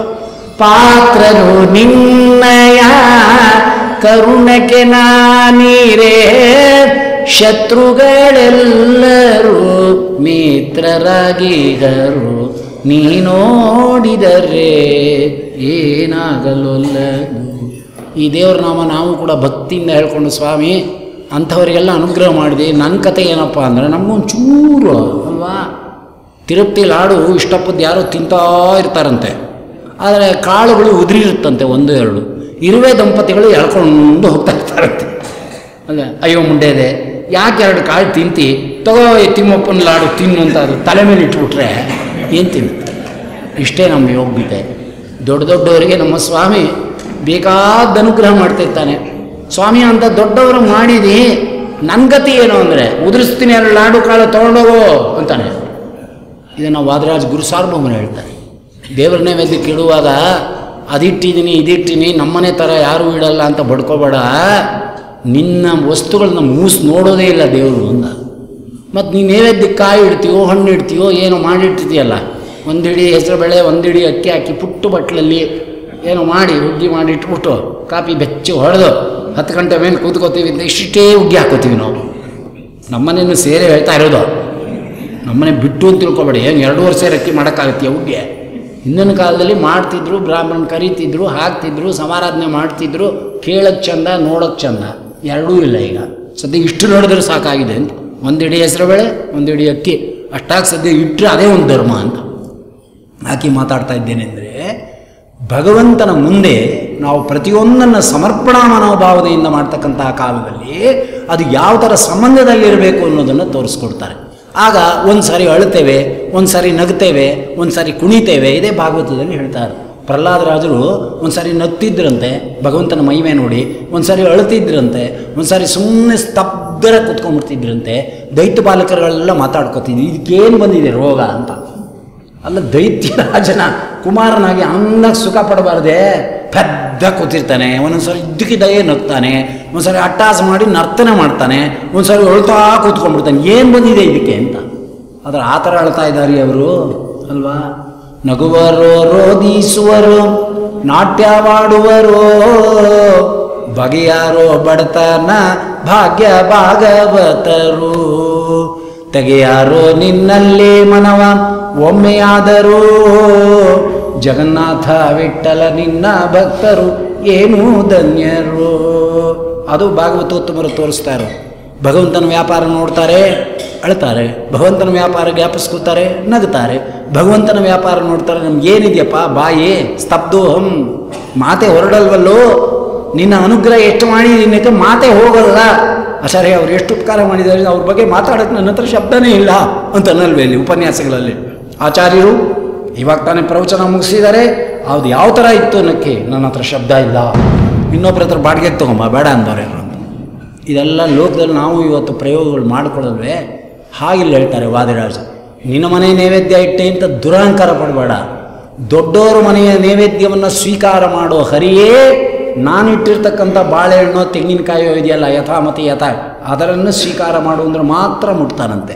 ಅದಕ್ಕೆ ಲಕ್ಷ್ಮೀ ಶೋಭನೆಯಲ್ಲಿ ಹೇಳ್ತಾರೆ, ರುದ್ರಾನ ಮನೆಯಲ್ಲಿ ರುದ್ರಾಣಿ ದೇವಿಯರು ಭದ್ರ ಮಂಟಪದಿ ಕುಳ್ಳಿರಿಸಿ. ಭದ್ರ ಮಂಟಪದಿ ಅಂದರೆ ದೇವ್ರು ಬಂದು ಕೂತ್ಕೊಂಡ್ರೆ ಮಂಟಪ ಮುರಿದೋಗುತ್ತೆ ಅಂತ ಅರ್ಥವಲ್ಲ. ಭದ್ರವಾಗಿರಬೇಕು. ಇವನು ದೇವ್ರ ಪೆಟ್ಟಿಗೆ ಇಟ್ಟ ಅಂದರೆ ಹಿಂಗೆ ಮುರಿದೋದ್ರದು ಅಂದರೆ ಅಂಥ ಲೋಲವೆಲ್ಲೂ ಜಾಯ್ಕಾಯಿ ಪೆಟ್ಟಿಗೆ ಇದು ಮಾಡಬೇಡ ಅಂತ ಅರ್ಥವೇ. ಭದ್ರ ಮಂಟಪದಿ ಅಂದರೆ ನಾಮೈಕ ದೇಶೇ ನಾಮಗ್ರಹಣ ಮಿತಿ ನ್ಯಾಯೇನ ಸರ್ವತೋ ಭದ್ರ ಮಂಡಲ ಇತ್ಯರ್ಥ. ಭದ್ರ ಅಂದರೆ ಮಂಡಲ, ಒಳಗೆ ಅದರ ಮೇಲೆ ದೇವರನ್ನು ಇಡಬೇಕು. ಭದ್ರ ಮಂಟಪದಿ ಕುಳ್ಳಿಸಿ ವಿವಿಧ ಸ್ವಾಹುಗಳ ಸವಿಯುವ ಹರಿಯೇ ನಮ್ಮ ಮನೆ ಹಸೆಗೆ ಬಾ, ನನ್ನ ಮಂಟಪಕ್ಕೆ ಬಾ, ನನ್ನ ನೈವೇದ್ಯ ತಗೋ. ಮುಖ್ಯ ಪ್ರಾಣನ ಮನೆಯಲ್ಲಿ ಭಾರತೀ ದೇವಿಯರು. ಮುಖ್ಯ ಪ್ರಾಣನ ಮನೆಯಲ್ಲಿ ಸವಿತಕ್ಕಂಥವನು ರುದ್ರದೇವರ ಚಿಂತನೆ ಮಾಡ್ತಾರೆ. ರುದ್ರದೇವರ ಮನೆಯಲ್ಲಿ ಸವಿತಕ್ಕಂಥವನ್ನ ಇಂದ್ರದೇವರ ಚಿಂತನೆ ಮಾಡ್ತಾರೆ. ಇಂದ್ರದೇವರ ಮನೆಯಲ್ಲಿ ಸವಿತಕ್ಕಂಥವನ್ನ ಕೆಳಗಿರ್ತಕ್ಕಂಥ ಅಷ್ಟದಿಕ್ಪಾಲಕ ದೇವತೆಗಳು. ಹೀಗೆ ತಾರತಮ್ಯದಲ್ಲಿ ಒಳಗೆ ಚಿಂತನೆ ಬಂದುಬಿಡಬೇಕು. ಇಂಥ ಶುದ್ಧವಾದಂಥ ದೇವತೆಗಳಿಂದ ಭಕ್ತಿಯಿಂದ ಅರ್ಪಿಸಲ್ಪಟ್ಟಂಥ ವಸ್ತುಗಳಲ್ಲಿರ್ತಕ್ಕಂಥ ನಿನ್ನ ರಸವನ್ನು ಸ್ವೀಕಾರ ಮಾಡತಕ್ಕಂಥ ಹರಿಯೇ ನಾನು ಎಷ್ಟರವನು, ಆದರೂ ಕೂಡ ಅಲ್ಪಶಕ್ತಿಯರು ಯಾವುದೋ ನನ್ನ ಶಕ್ತಿಯಿಂದ ಇಟ್ಟಿರ್ತಕ್ಕಂಥ ಭಕ್ತಿಗೆ ನೀನು ಒಲಿದು ಸ್ವೀಕಾರ ಮಾಡು ಅಂದರೆ, ಓ ಪರವಾಗಿಲ್ಲ ತುಂಬ ತಿಳ್ಕೊಂಡಿದೆ ಇದು ಅಂದ್ಬಿಟ್ಟು ಮುಟ್ತಾನೆ. ಅದನ್ನು ಇಲ್ಲಿ ಹೇಳ್ತಾ ಇದ್ದೆ. ಈ ಇಂಥ ದೇವರ ನಾಮಗಳನ್ನ ನಾವು ಕೂಡ ಯಾಕೆ ಹೇಳ್ಕೋಬೇಕು ಅಂದರೆ, ಇಂತಿಂಥವ್ರಿಗೆ ಅನುಗ್ರಹ ಮಾಡಿರೋ ನೀನು ಅಂದಾಗ ನಮ್ಮ ಶತ್ರುಗಳು ಮಿತ್ರರಾಗ್ತಾರೆ. ಅದಕ್ಕೇನು ಕುಡಿಕೆ ಪಡಿಕೆ ಏನು ಇಡಬೇಕಾದಿಲ್ಲ. ಮಾಡ್ತೀನಿ ನೋಡು ನನ್ನ ಮಗನಿಗೆ ಏನು ಅಂದ್ಕೊಂಡಿದ್ದಾನೆ, ನಾನು ಇವತ್ತೇ ಹೋಗ್ತೀನಿ, ನಾನು ಗೊತ್ತಿದೆ ನಮ್ಮ ಬೀದಿಲೇ 4 ಜನ ಇದ್ದಾರೆ ಅಂತ ಹೋಟು ಇಡೋದು ಅಂತಲ್ಲ. ಅದಕ್ಕೆ ಹೆದರ್ಕೋಬೇಕಾ? ಅದಕ್ಕೆ ಇಲ್ಲಿ ಹೇಳ್ತಾರೆ. ಆದರೆ ನಗುತ್ತಾ ಇದ್ರು, ಕುಣಿತಿದ್ರು, ಸ್ತಬ್ಧವಾಗಿ ಕೂತಿದ್ರು ಅಂತಾರಲ್ಲ, ಯಾಕಿರ್ತಾರೆ ಭಕ್ತರಾಗಿ ಅಂದರೆ ಒಳಗೆ ಅನುಭವಿಸ್ತಾ ಇರ್ತಾರೆ. ಆ ಅನುಭವದ ಸ್ಥಿತಿ ದೇಹದ್ವಾರ ಪ್ರಕಟವಾಗುತ್ತೆ. ಏನು ಸುಮ್ಮನೆ ಕೂತ್ಕೊಂಡ್ರಲ್ಲ ಅಂದರೆ, ಇಲ್ಲ ನೀನು ಕಾಫಿ ಕೊಟ್ಟಿಯಲ್ಲ ಇವತ್ತು, ಅದಷ್ಟು ಆಸ್ವಾದನೆ ಆಗಿದೆ, ಅದೇನು ಕಾಫಿ ಪುಡಿ ತಂದು ಇವತ್ತು ಅಂತ ಕೇಳ್ತಾನೆ. ನೀವೇಲ್ವೇನ್ರಿ ತಂದಿದ್ದು ಅಂದರೆ, ಇಲ್ಲ ನಾನೆನ್ನೇ ತರಲಿಲ್ವಲ್ಲ. ಇಲ್ಲ ಪುರಾಣಕ್ಕೆ ಹೋಗ್ತಾ ಹಾಗೆ ಕಾಫಿ ಪುಡಿ ಇಟ್ಕೊಂಬಂದ್ರಲ್ರಿ ಅಂತಾಳು ಅವಳು. ಅಂದರೆ ಪುರಾಣಕ್ಕೆ ಹೋಗ್ತಾ ಬುರುಡೆ ಒಳಗೆ ಇಟ್ಕೊಂಬರಲಿಲ್ಲ ಇವನು, ಅದೆಲ್ಲ ಬಿಟ್ಟುಬಿಟ್ಟು ಕಾಫಿ ಪುಡಿ ಇಟ್ಕೊಂಡು ಮನ್ಕೊಟ್ಟೋದ ಅಂತ. ಇರಲಿ ಹಾಗಾರ ಬನ್ನಿ, ಕಾಫಿ ಪುಡಿ ತರಕ್ಕೆ, ಬಾಳೆಹಣ್ಣು ತರಕ್ಕೆ, ಅಥವಾ ಇನ್ನೇನೋ ಮಾರ್ಕೆಟ್ ಸಾಮಾನು ತರಕ್ಕೆ ಒಂದು 5 ನಿಮಿಷ ಹಾಗೆ ಪುರಾಣ ಕೇಳಿಕೊಂಡು ಹಾಗೆ ಮನೆಗೆ ಹೋದರೆ ಕಾಸಿಗೆ ಒಡ್ಡುವ ಕೈಯ ಏಸು ಮಹಿಮೆಗಾರನಯ್ಯ ನಮ್ಮ ವಿಜಯರಾಯರು. ಸಾಕು ಅಷ್ಟೇ ಮಾಡೋ ವ್ಯಾಜ. 5 ನಿಮಿಷ ಹೊರಗೆ ನಿಂತ್ಕೊಂಡು ಕೇಳಿದೆಯಲ್ಲೋ ಪ್ರಸನ್ನ ಸಾಹಿತ್ಯನ, ನಿಂಗೆ ಪ್ರಸನ್ನತೆ ಕೊಡ್ತೀನಿ ಹೋಗು ಅಂತಾರೆ. ಅದನ್ನು ಲಾಸ್ಟ್ ಡೀಲ್ ಮಾಡ್ತಾರೆ. ಸ್ವಾಮಿ ನನ್ನ ಸ್ಥಿತಿ ಎಂಥದ್ದು ಅಂದರೆ, ಇವಾಗ ಅನುಭವಿಸೋದ ಮೇಲೆ ವ್ಯಾಕುಲವಿಲ್ಲದಂತೆ ಮಾಡಿದೆಯಲ್ಲ, ಈಗ ನಾನು ಹೇಗಿದ್ದೀನಿ ಅಂದರೆ, ನಗುವೆನು ಕುಣಿವೇನು ನಗಿಸುವೆ ಕುಣಿಸುವೆ. ವಿದ್ಯಾಮಾನ್ಯ ತೀರ್ಥರು ಹಾಗೆ ಕೂತ್ಬಿಟ್ರು ಈ ದೇವ್ರ ನಾಮ ಕೇಳ್ಬಿಟ್ರು. ನನ್ನ ಅನುಭವದಿಂದ ನಿಮ್ಗೆ ಹೇಳ್ತಾ ಇರೋದು ಈ ಸಾಹಿತ್ಯ. ಉರ ಹೊಡ್ಕೊಂಬಂದು ಏನೋ ಹೇಳಬೇಕು ಇಡಿಸಿದ್ದಾರೆ ಅಂತ ಹೇಳ್ತಾ ಇರೋದಲ್ಲ. ಸ್ವತಃ ನಾನು ಸುಖಪಟ್ಟು ದೊಡ್ಡವರು ಸುಖಪಟ್ಟಿರೋದನ್ನು ನೋಡಿರೋದನ್ನು ನಿಮ್ಮ ಮುಂದೆ ಹೇಳ್ತಾ ಇದ್ದೇನೆ. ನಗುವೆನು ಕುಣಿವೇನು ನಗಿಸುವೆ ಕುಣಿಸುವೆ ಸೊಗಸನು ನೋಡಿ ನೀ ಪ್ರಸನ್ನನಾಗೆಲು. ಸೊಗಸನು ನೋಡಿ ನೀ ನಗೆಲು ಪ್ರಸನ್ನನೆ. ನೀ ನೋಡಿದರೆ ಏನಾಗಲ್ಲ, ಏನಾಗಲ್ಲ. ನೀ ನೋಡದೇ ಇದ್ರೆ, ನೀ ನೋಡಿದರೆ ಏನಾಗಲ್ಲ, ಅದೇ ಉತ್ತರ. ನೀ ನೋಡೇ ಹೋದರೆ ಏನೂ ಆಗಲ್ಲ ಅಂತ ಅರ್ಥ. ನಮ್ಮ ಆರ್ತತೆಯಲ್ಲೇ ಭಾವಾರ್ಥವನ್ನು ತುಂಬಿದಿರಬೇಕು. ಅದು ರಾಗ. ರಾಗ ಅಂದ್ರೆ ಏನು ಅಂದರೆ, ಭಾವವನ್ನು ರಾಗದಲ್ಲಿ ತುಂಬ್ತಾರೆ. ಅದಕ್ಕೆ ಇಂಥ ಹಾಡಿಗೆ ಇಂಥ ರಾಗ ಅಂತ ಹಾಕೋದು ಅಲ್ವಾ. ಆ ರಾಗವನ್ನು ನೋಡಿದ ತಕ್ಷಣವೇ ಆ ದೇವರ ನಾಮದ ಮುಖ್ಯ ಗುರಿಯಾಗಿರ್ತಕ್ಕಂತಹ ಭಾವಾರ್ಥ ಏನು ಅನ್ನೋ ಆ ರಾಗದಿಂದನೇ ಗೊತ್ತಾಗುತ್ತೆ ಅಂತ ಹೇಳ್ತಾರೆ ಅಲ್ವಾ. ಅದನ್ನು ಮ್ಯಾಂಡ್ಲಿನ್ ಹಿಡ್ಕೊಂಡಾಗ ಹಾಕ್ಬಿಟ್ರೆ ಇಂದು ಆ ಏನಗೆ ಆ ಗೋವಿಂದ ಅಂತ ಬರ್ತಾ ಇರ್ತವೆ. ಗಾಯತ್ರಿಗೆ ಹಾಕ್ಬಿಟ್ಟಿದ್ದಾರೆ, ದೇವ್ರ ನಾಮಗಳಿಗೆ ಹಾಕ್ಬಿಟ್ಟಿದ್ದಾರೆ, ಡಿಂಗ್ ಡಿಕ್ ಅಂತ. ಎಷ್ಟು ಹೊಟ್ಟೆ ಉರಿದೋಗುತ್ತೆ ಲೆಕ್ಕ. ಅದೇನೋ ಸಂತೋಷ. ಅದಕ್ಕೆ ಡ್ರಮ್ ಬಡಿದ್ಬಿಟ್ರೆ ಆಗೋಯ್ತು, ಡಿಂಗು ಟಿಕ್ಕು ಅಂತ. ಏನಿದೆ ರಾಗ ಏನು ಭೋಗೇನು? ಭೋಗನೂ ಇಲ್ಲ, ರಾಗನೂ ಇಲ್ಲ, ಮುಟ್ಟೋದಕ್ಕೆ. ಅದಕ್ಕೆ ಯೋಗ ಅಂತೂ ಮೊದಲೇ ಇಲ್ಲ. ಯಾವ ಯೋಗ? ಜ್ಞಾನದ ಪ್ರಾಪ್ತಿಯ ಯೋಗ ಎಂಬುದಕ್ಕಂಥದ್ದು. ಡ್ರಮ್ ಹೊಡ್ಕೊಂಡು ಸಾಯಿ ಹೊತ್ಕೊಂಡು ಹೋಗುವಾಗಲೂ ಡ್ರಮ್ ಹೊಡ್ಕೊಂಡೆ ಕರ್ಕೊಂಡು ಡ್ರನ್ನ ಹೋಗ್ತಾ ಇರ್ತಲ್ಲ. ಇಲ್ಲಿ ವಿಲ್ಸನ್ ಗಾರ್ಡನ್ ಹತ್ರ ನಿಂತ್ಕೊಂಬಿಡಿ, ದಿವ್ಸಕ್ಕೆ 3-4 ನೋಡ್ತಾ ಇರ್ಬೋದು ಬ್ಯಾಂಡ್ ಸೆಟ್ಟು ಅಲ್ವೇ. ಏನು ಮಂಟಪ, ಏನು ಹೂವು, ದಾರಿ ಉದ್ದಕ್ಕೂ ಹೂವು, ಕಳ್ಳೆಪುರಿ. ಅದು ನಮ್ಮ ಜನ ಆಚಾರ್ಯ ಆ ಕಳ್ಳೆಪುರಿ ತುಳಿದು ಬಿಟ್ಟಿದ್ದೀನಿ, ಜನವರ ತೆಗಿಬೇಕೆ ಅಂತ. ನಾ ಹೇಳಿದೆ ಜನವರವೇ ತೆಗೆದುಬಿಡಪ್ಪ, ದಿನ ತುಳಿತಿರ್ತಿ, ಅದಕ್ಕೆ ಆ ಜನವರವೇ ತೆಗೆದುಬಿಟ್ಟಿದ್ದೆ ನಾನು. ಇದ್ದಿರ್ತಾನೆ ಆ ಕಳ್ಳೆಪುರಿಗೆ. ಇದಕ್ಕೆಲ್ಲ ತಲೆ ಓಡುತ್ತಲ್ಲ, ಅದನ್ನು ಪ್ರಶಂಸೆ ಅಂತ ಹೇಳ್ತಾರೆ. ನಗುವೇನು ಕುಣಿವೇನು ನಗಿಸುವೆ ಕುಣಿಸುವೆ.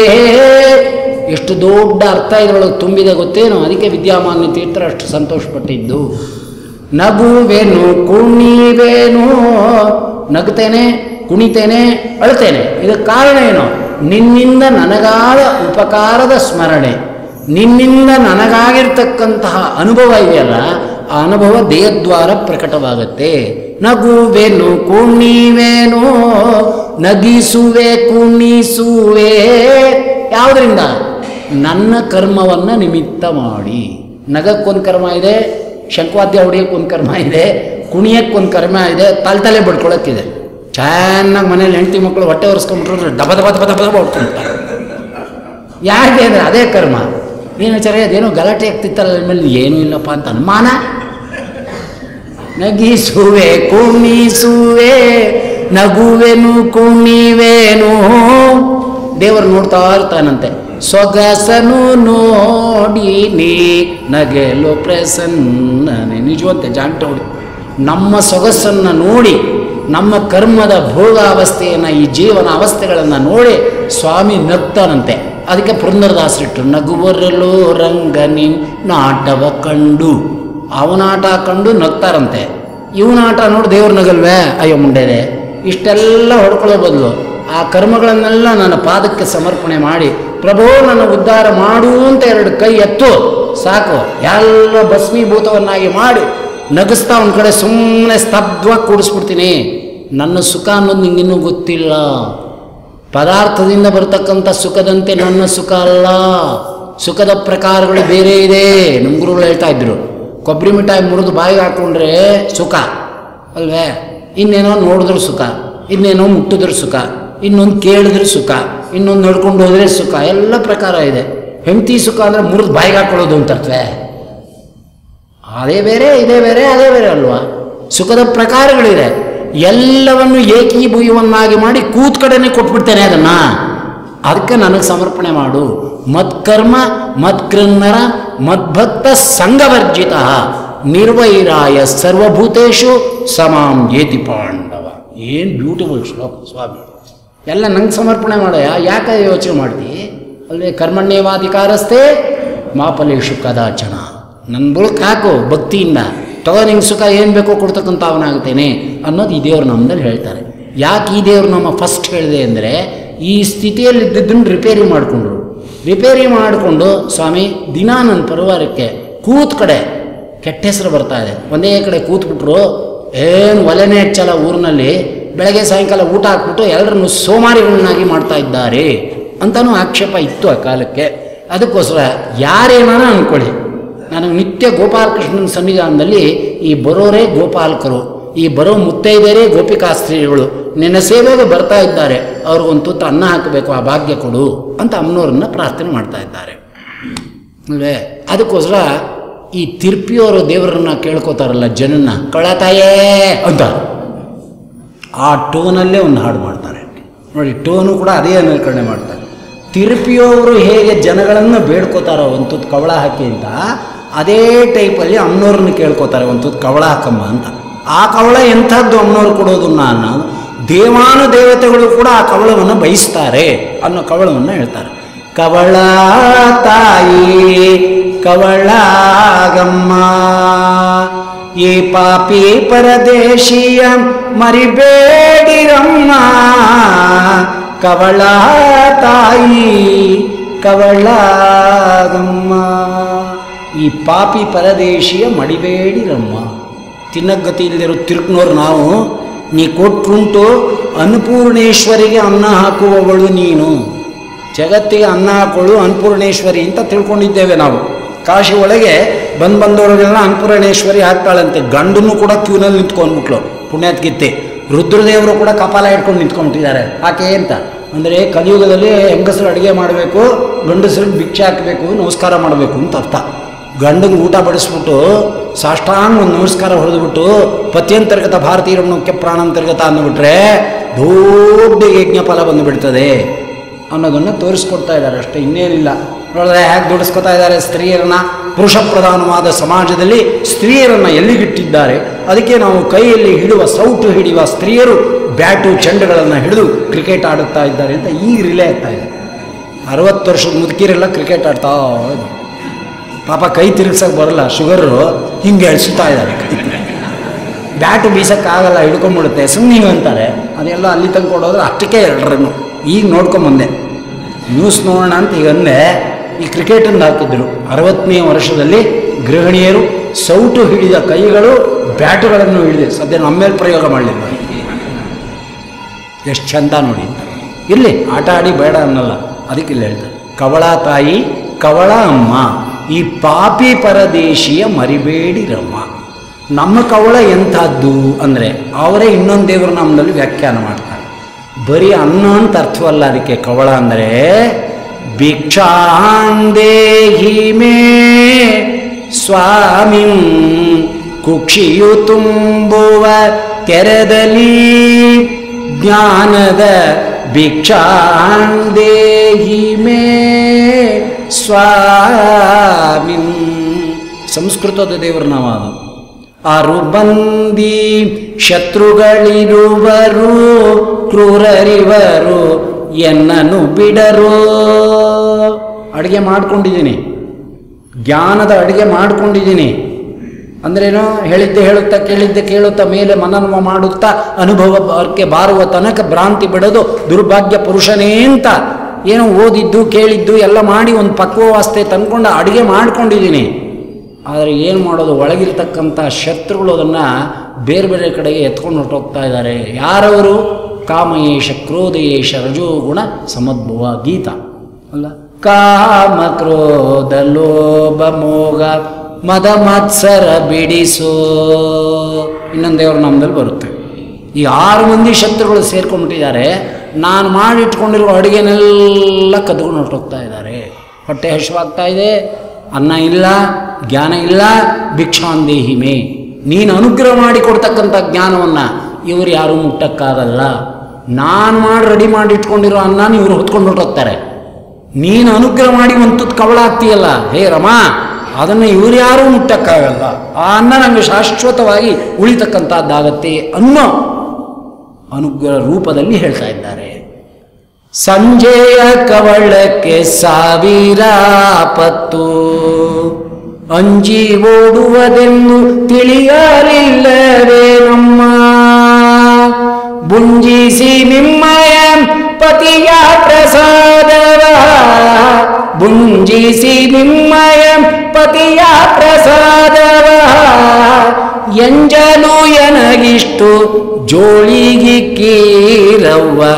ಕವಳ ತಾಯಿ ಕವಳಾಗಮ್ಮ, ಬುಂಜಿಸಿ ನಿಮ್ಮಯ ಪತಿಯ ಪ್ರಸಾದವ, ಎಂಜಲು ಎನಗಿಷ್ಟು ಜೋಳಿಗಿಕ್ಕಿರವ್ವ.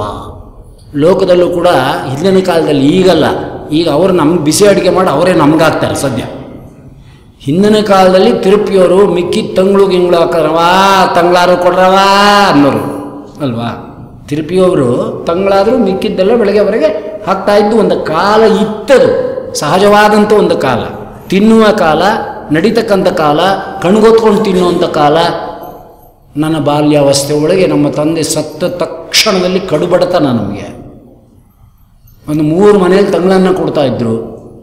ಅದು 2 ದಿನದ್ದೋ 1 ದಿನದ್ದೋ ಗೊತ್ತಿಲ್ಲ, ಮುದ್ದೆ ಆಗೋಗಿರೋದು. ಸುಳ್ಳು ಹೇಳ್ತಾ ಇಲ್ಲ, ಶ್ರೀಗಳವರು ಇದ್ದಾರೆ, ಸನ್ಯಾಸಿಗಳು ಸಾಕ್ಷಿ ಇದ್ದರೆ ಸಾಕ್ಷಾತ್ ವಾಸುದೇವ ರೂಪಿ ಪರಮಾತ್ಮ ಇದ್ದಾನೆ ಚಿಂತನೆ ಮಾಡು ಅಂತ.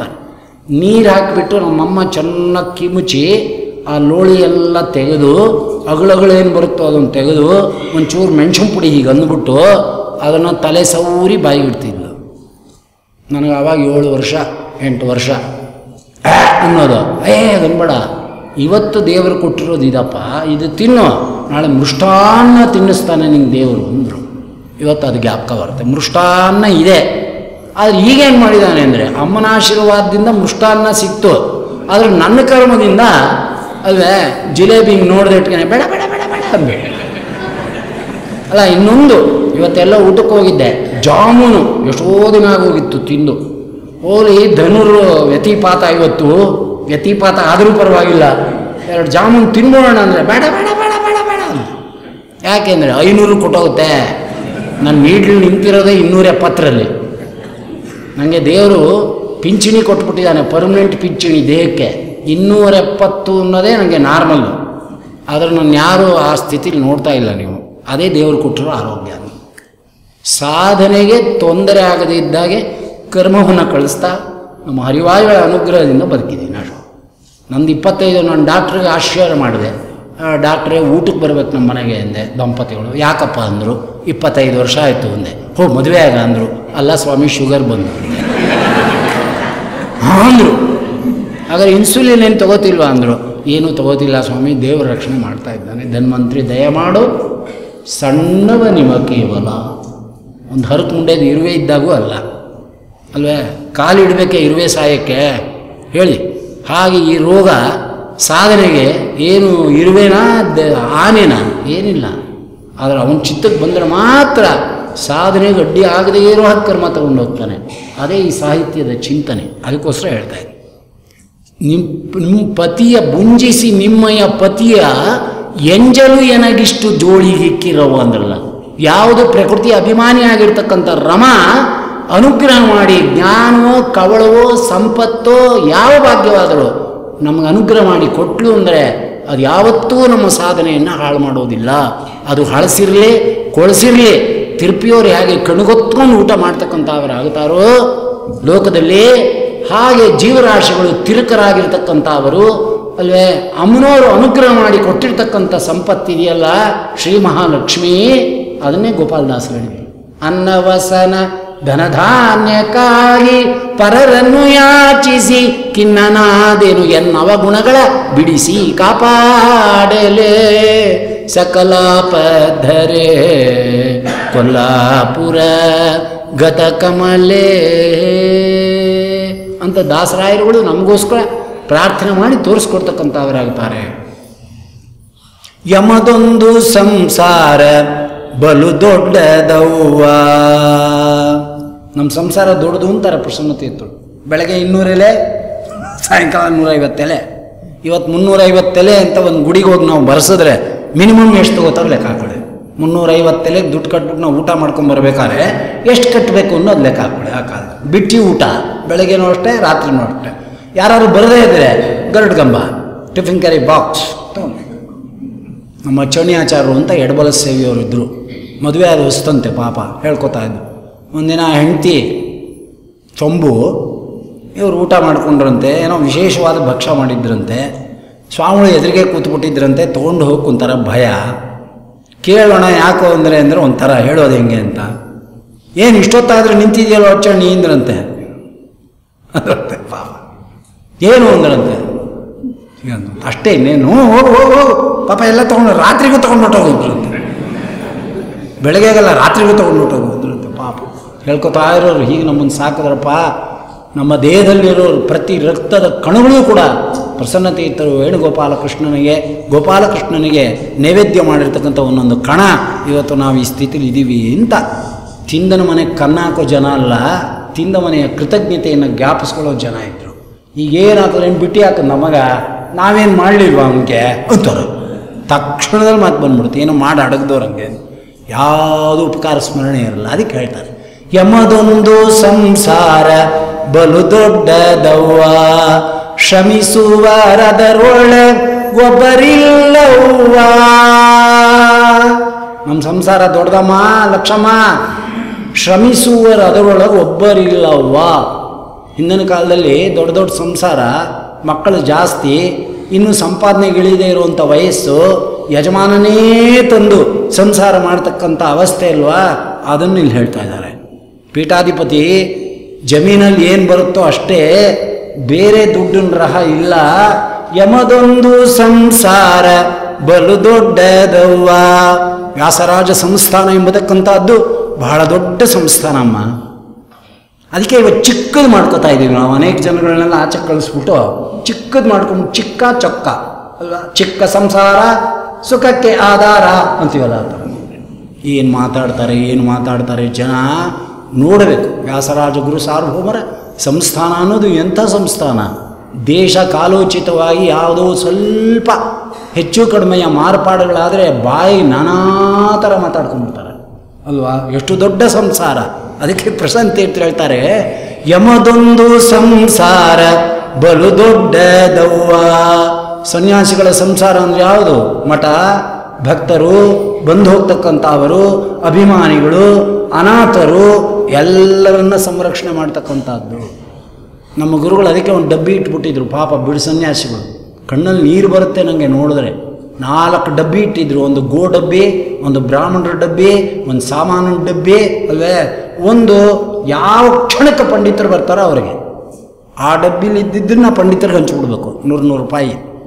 ಬೇಳೆ ಇರಲ್ಲ ಅಂದರೆ, ಅಲ್ಲ ಸ್ವಾಮಿ ಆ ಡಬ್ಬಿಲಿದೆ ತೆಗಿರ್ತೀನಿ, ಆಮೇಲೆ ಆ ಡಬ್ಬಿ ಮುಟ್ಬೇಡ, ಅದು ಗೋ ಡಬ್ಬಿ, ಅದನ್ನು ತೊಗೊಂಡು ಬೇಳೆ ತಂದರೆ ಗೋತ್ಯ ಬರುತ್ತೆ, ಅದು ಅಲ್ಲಿ ಮಾತ್ರ ಇಟ್ಟರು. ಅದೇನಿದ್ರು ಹುಲ್ಲು ತಗೊಂಬ, ಬೂಸ ತಗೊಂಬ ಹಾಕು ಅಷ್ಟೇ. ಆದ್ರೆ ನಮ್ಮನೆ ಅಂತಾರಲ್ಲ ಅಂದರೆ, ನಿಮ್ಮನೆ ಬೇಳೆ ತಂದ್ರೆ ನಾವು ಮುಟ್ಟಲ್ಲ. ಮತ್ತು ಏನು ಮಾಡಲಿ ಅಂದರೆ, ಮಾಡು ಗೊಡ್ಸಾರು. ಸನ್ಯಾಸಿಗೆ ಹೇಳಿರೋದೇ ಅಷ್ಟಪ್ಪ, ಮಾಡಿ ಸಾಕು. ನಮ್ಮ ದೇವ್ರಿಗೇನೋ ಹೆಸರು ಬೇಳೆ ತಿಂತಾ ಇದ್ದೆ, ನೀವೊಂದು ಅನ್ನ ಮಾಡಾಕ್ತೀನಿ ನಂಗೆ ಇನ್ನೂ ಸಂತೋಷ. ನೋಡಿರೋರು ಇದ್ದಾರೆ. ಆ ಥರ ನಾವು ಗುರುಕುಲ ವಾಸದಲ್ಲಿ ಬೆಳೆದವರು.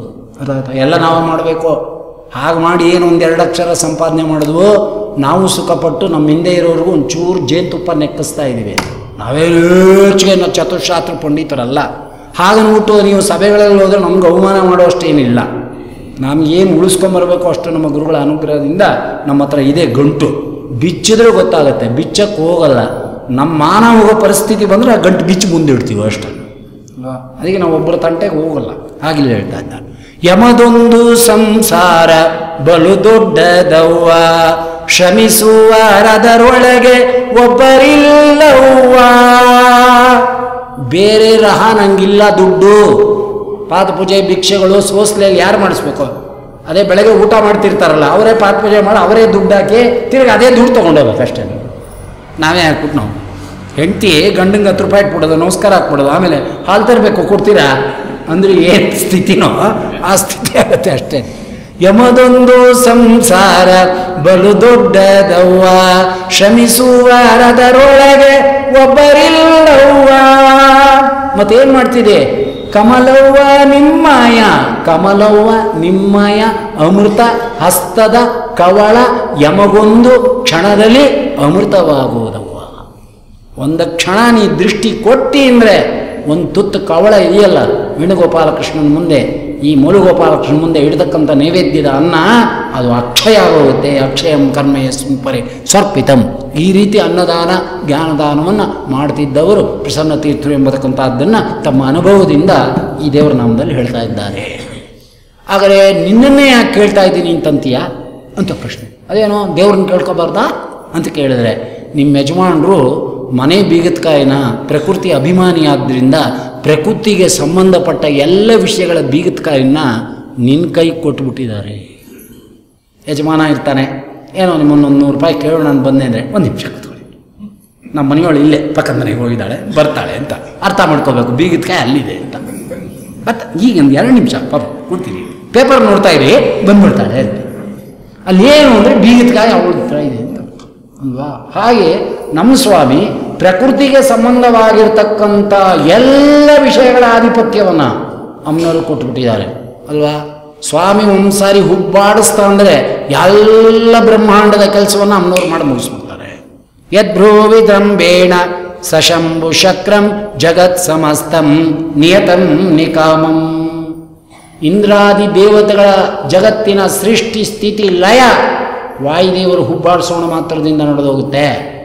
ಪರಮಾತ್ಮ ಹುಬ್ಬಾಡಿಸೋಣ ಮಾತ್ರದಿಂದ ಬ್ರಹ್ಮಾಂಡದ ಸಮಸ್ತ ಕೆಲಸಗಳನ್ನು ದುರ್ಗಾ ರೂಪದಿಂದ ಅಮ್ಮನವ್ರು ಮಾಡಿ ಮುಗಿಸಿ ಆಯಿತು ಮುಗಿಸ್ತೇ ಅದನ್ನು ಅಂತ ಗಂಡನ ಸಮರ್ಪಣೆ ಮಾಡಿಬಿಡ್ತಾರೆ. ಅದಕ್ಕೋಸ್ಕರ ಹೇಳ್ತಾ ಇದ್ದಾರೆ, ನಿನ್ನೆ ಯಾಕೆ ನಾನು ಕೇಳ್ತಾ ಇದ್ದೀನಿ ಅಂದರೆ, ಮಿತಿಯಿಲ್ಲದ ಐಶ್ವರ್ಯ ನಿಮಗೀಹುದೆಂದು ಕ್ಷಿತಿಯೊಳಗೆ ಜ್ಞಾನಿಗಳು ಆಡುತ್ತಿಹರಮ್ಮ. ಮಿತಿಯಿಲ್ಲದ ಐಶ್ವರ್ಯ ನಿಮಗೀಹುದೆಂದು. ರಮಾದೇವರಿಗೆ ಮಿಗಿಲಾದ ಹೊರತಾದ ಐಶ್ವರ್ಯ ಯಾರಿಗಿದೆ ಜಗತ್ತಿನಲ್ಲಿ? ಇನ್ನೊಬ್ಬನಿಗೆ ಇರೋದು. ಅವನು ನಿನ್ನ ಐಶ್ವರ್ಯ ನಂಗೆ ಬೇಡ ಅಂದ್ಬಿಟ್ಟಿದ್ದಾನೆ. ಸ್ವರಮಣ ಲಕ್ಷ್ಮೀರಮಣ ಅನ್ನ ನಿನ್ನ ಐಶ್ವರ್ಯ ನಂಗೆ ಬೇಡ ಅಂದ. ಅತುಲವಾದ ಐಶ್ವರ್ಯ ನಿಯಾಮಿಗಳಾಗಿರ್ತಕ್ಕಂಥ ಅವಳು ಅಂದರೆ ಇನ್ಯಾರು ಅಂದರೆ ರಮಾದೇವಿರೇ. ಮಿತಿ ಇಲ್ಲದ ಐಶ್ವರ್ಯ ನಿಮಗೀಹುದೆಂದು. ನಿಂಗೆ ಗೊತ್ತಾಯ್ತು? ಕ್ಷಿತಿಯೊಳಗೆ ಜ್ಞಾನಿಗಳು ಆಡುತ್ತಿಹರಮ್ಮ. ನನಗೆ ಹೆಂಗೆ ಗೊತ್ತಾಯ್ತು ಅಂದರೆ, ಶ್ರುತಿಗಳು ಅಂಥ ಸಂಪತ್ತು ನಿನ್ನ ಹತ್ರ ಇದೆ ಅಂತ ಹೇಳ್ತಾ ಇವೆ, ಅದಕ್ಕೆ ತಿಳ್ಕೊಂಡಿದ್ದೀನಿ. ಯಂ ಕಾಮಗೆ ತಂ ತಮುಗ್ರಂ ಕೃಣೋಮಿ ತಂ ಬ್ರಹ್ಮಾಣಂ ತಂ ಋಷಿಂ ತಂ ಸುಮೇಧಾಂ ಹಿರಣ್ಯವರ್ಣಾಂ ಹರಣೀಂ ಸುವರ್ಣರಜತಸ್ರಜಾಂ ಚಂದ್ರಾಂ ಹಿರಣ್ಮಯೀಂ ಲಕ್ಷ್ಮೀಂ ಜಾತವೇದೋ ಮಹಾವಹ ಹೇಳ್ತಾ ಇದೆ. ಇನ್ನು ದುರ್ಗಾ ರೂಪ ತಗೊಂಡ್ರೆ ಯಾರು ಶತ್ರುಗಳು ನಿನ್ನ ಹತ್ರ ಬರೋರು? ಜಾತವೇದಸೆ ಸುನಮಾಮ ಸೋಮ ಮರಾತಿಯತೋ ನಿದಹಾತಿ ವೇದಾ ಸನಪರ್ಷದತಿ ದುರ್ಗಾಣಿ ವಿಶ್ವ ನಾವೇವ ಸಿಂಧುಂ ದುರಿತಾತ್ಯಗ್ನಿ. ವಾದರಾಜರು ಹೇಳ್ತಾರೆ, ದುರ್ಗಾ ಅಂತ ನಿಮ್ಗೆ ಯಾಕೆ ಹೆಸರು ಅಂದರೆ, ದುರ್ಗೇಯತ್ವ ದುಃಖದತ್ವ ದುತ್ಪ್ರಾಪ್ಯಾತ್ ಚ ದುರ್ಜನೈ ಸತಾಂ ಅಭಯಭೂಮಿತ್ವಾತ್ ದುರ್ಗಾ ತ್ವಂ ಹೃದ್ಗಾಶ್ರಯ. ವಾದರಾಜರು ಎಲ್ಲ ಅರ್ಥಗಳನ್ನು ಕೊಟ್ಟಿದ್ದಾರೆ.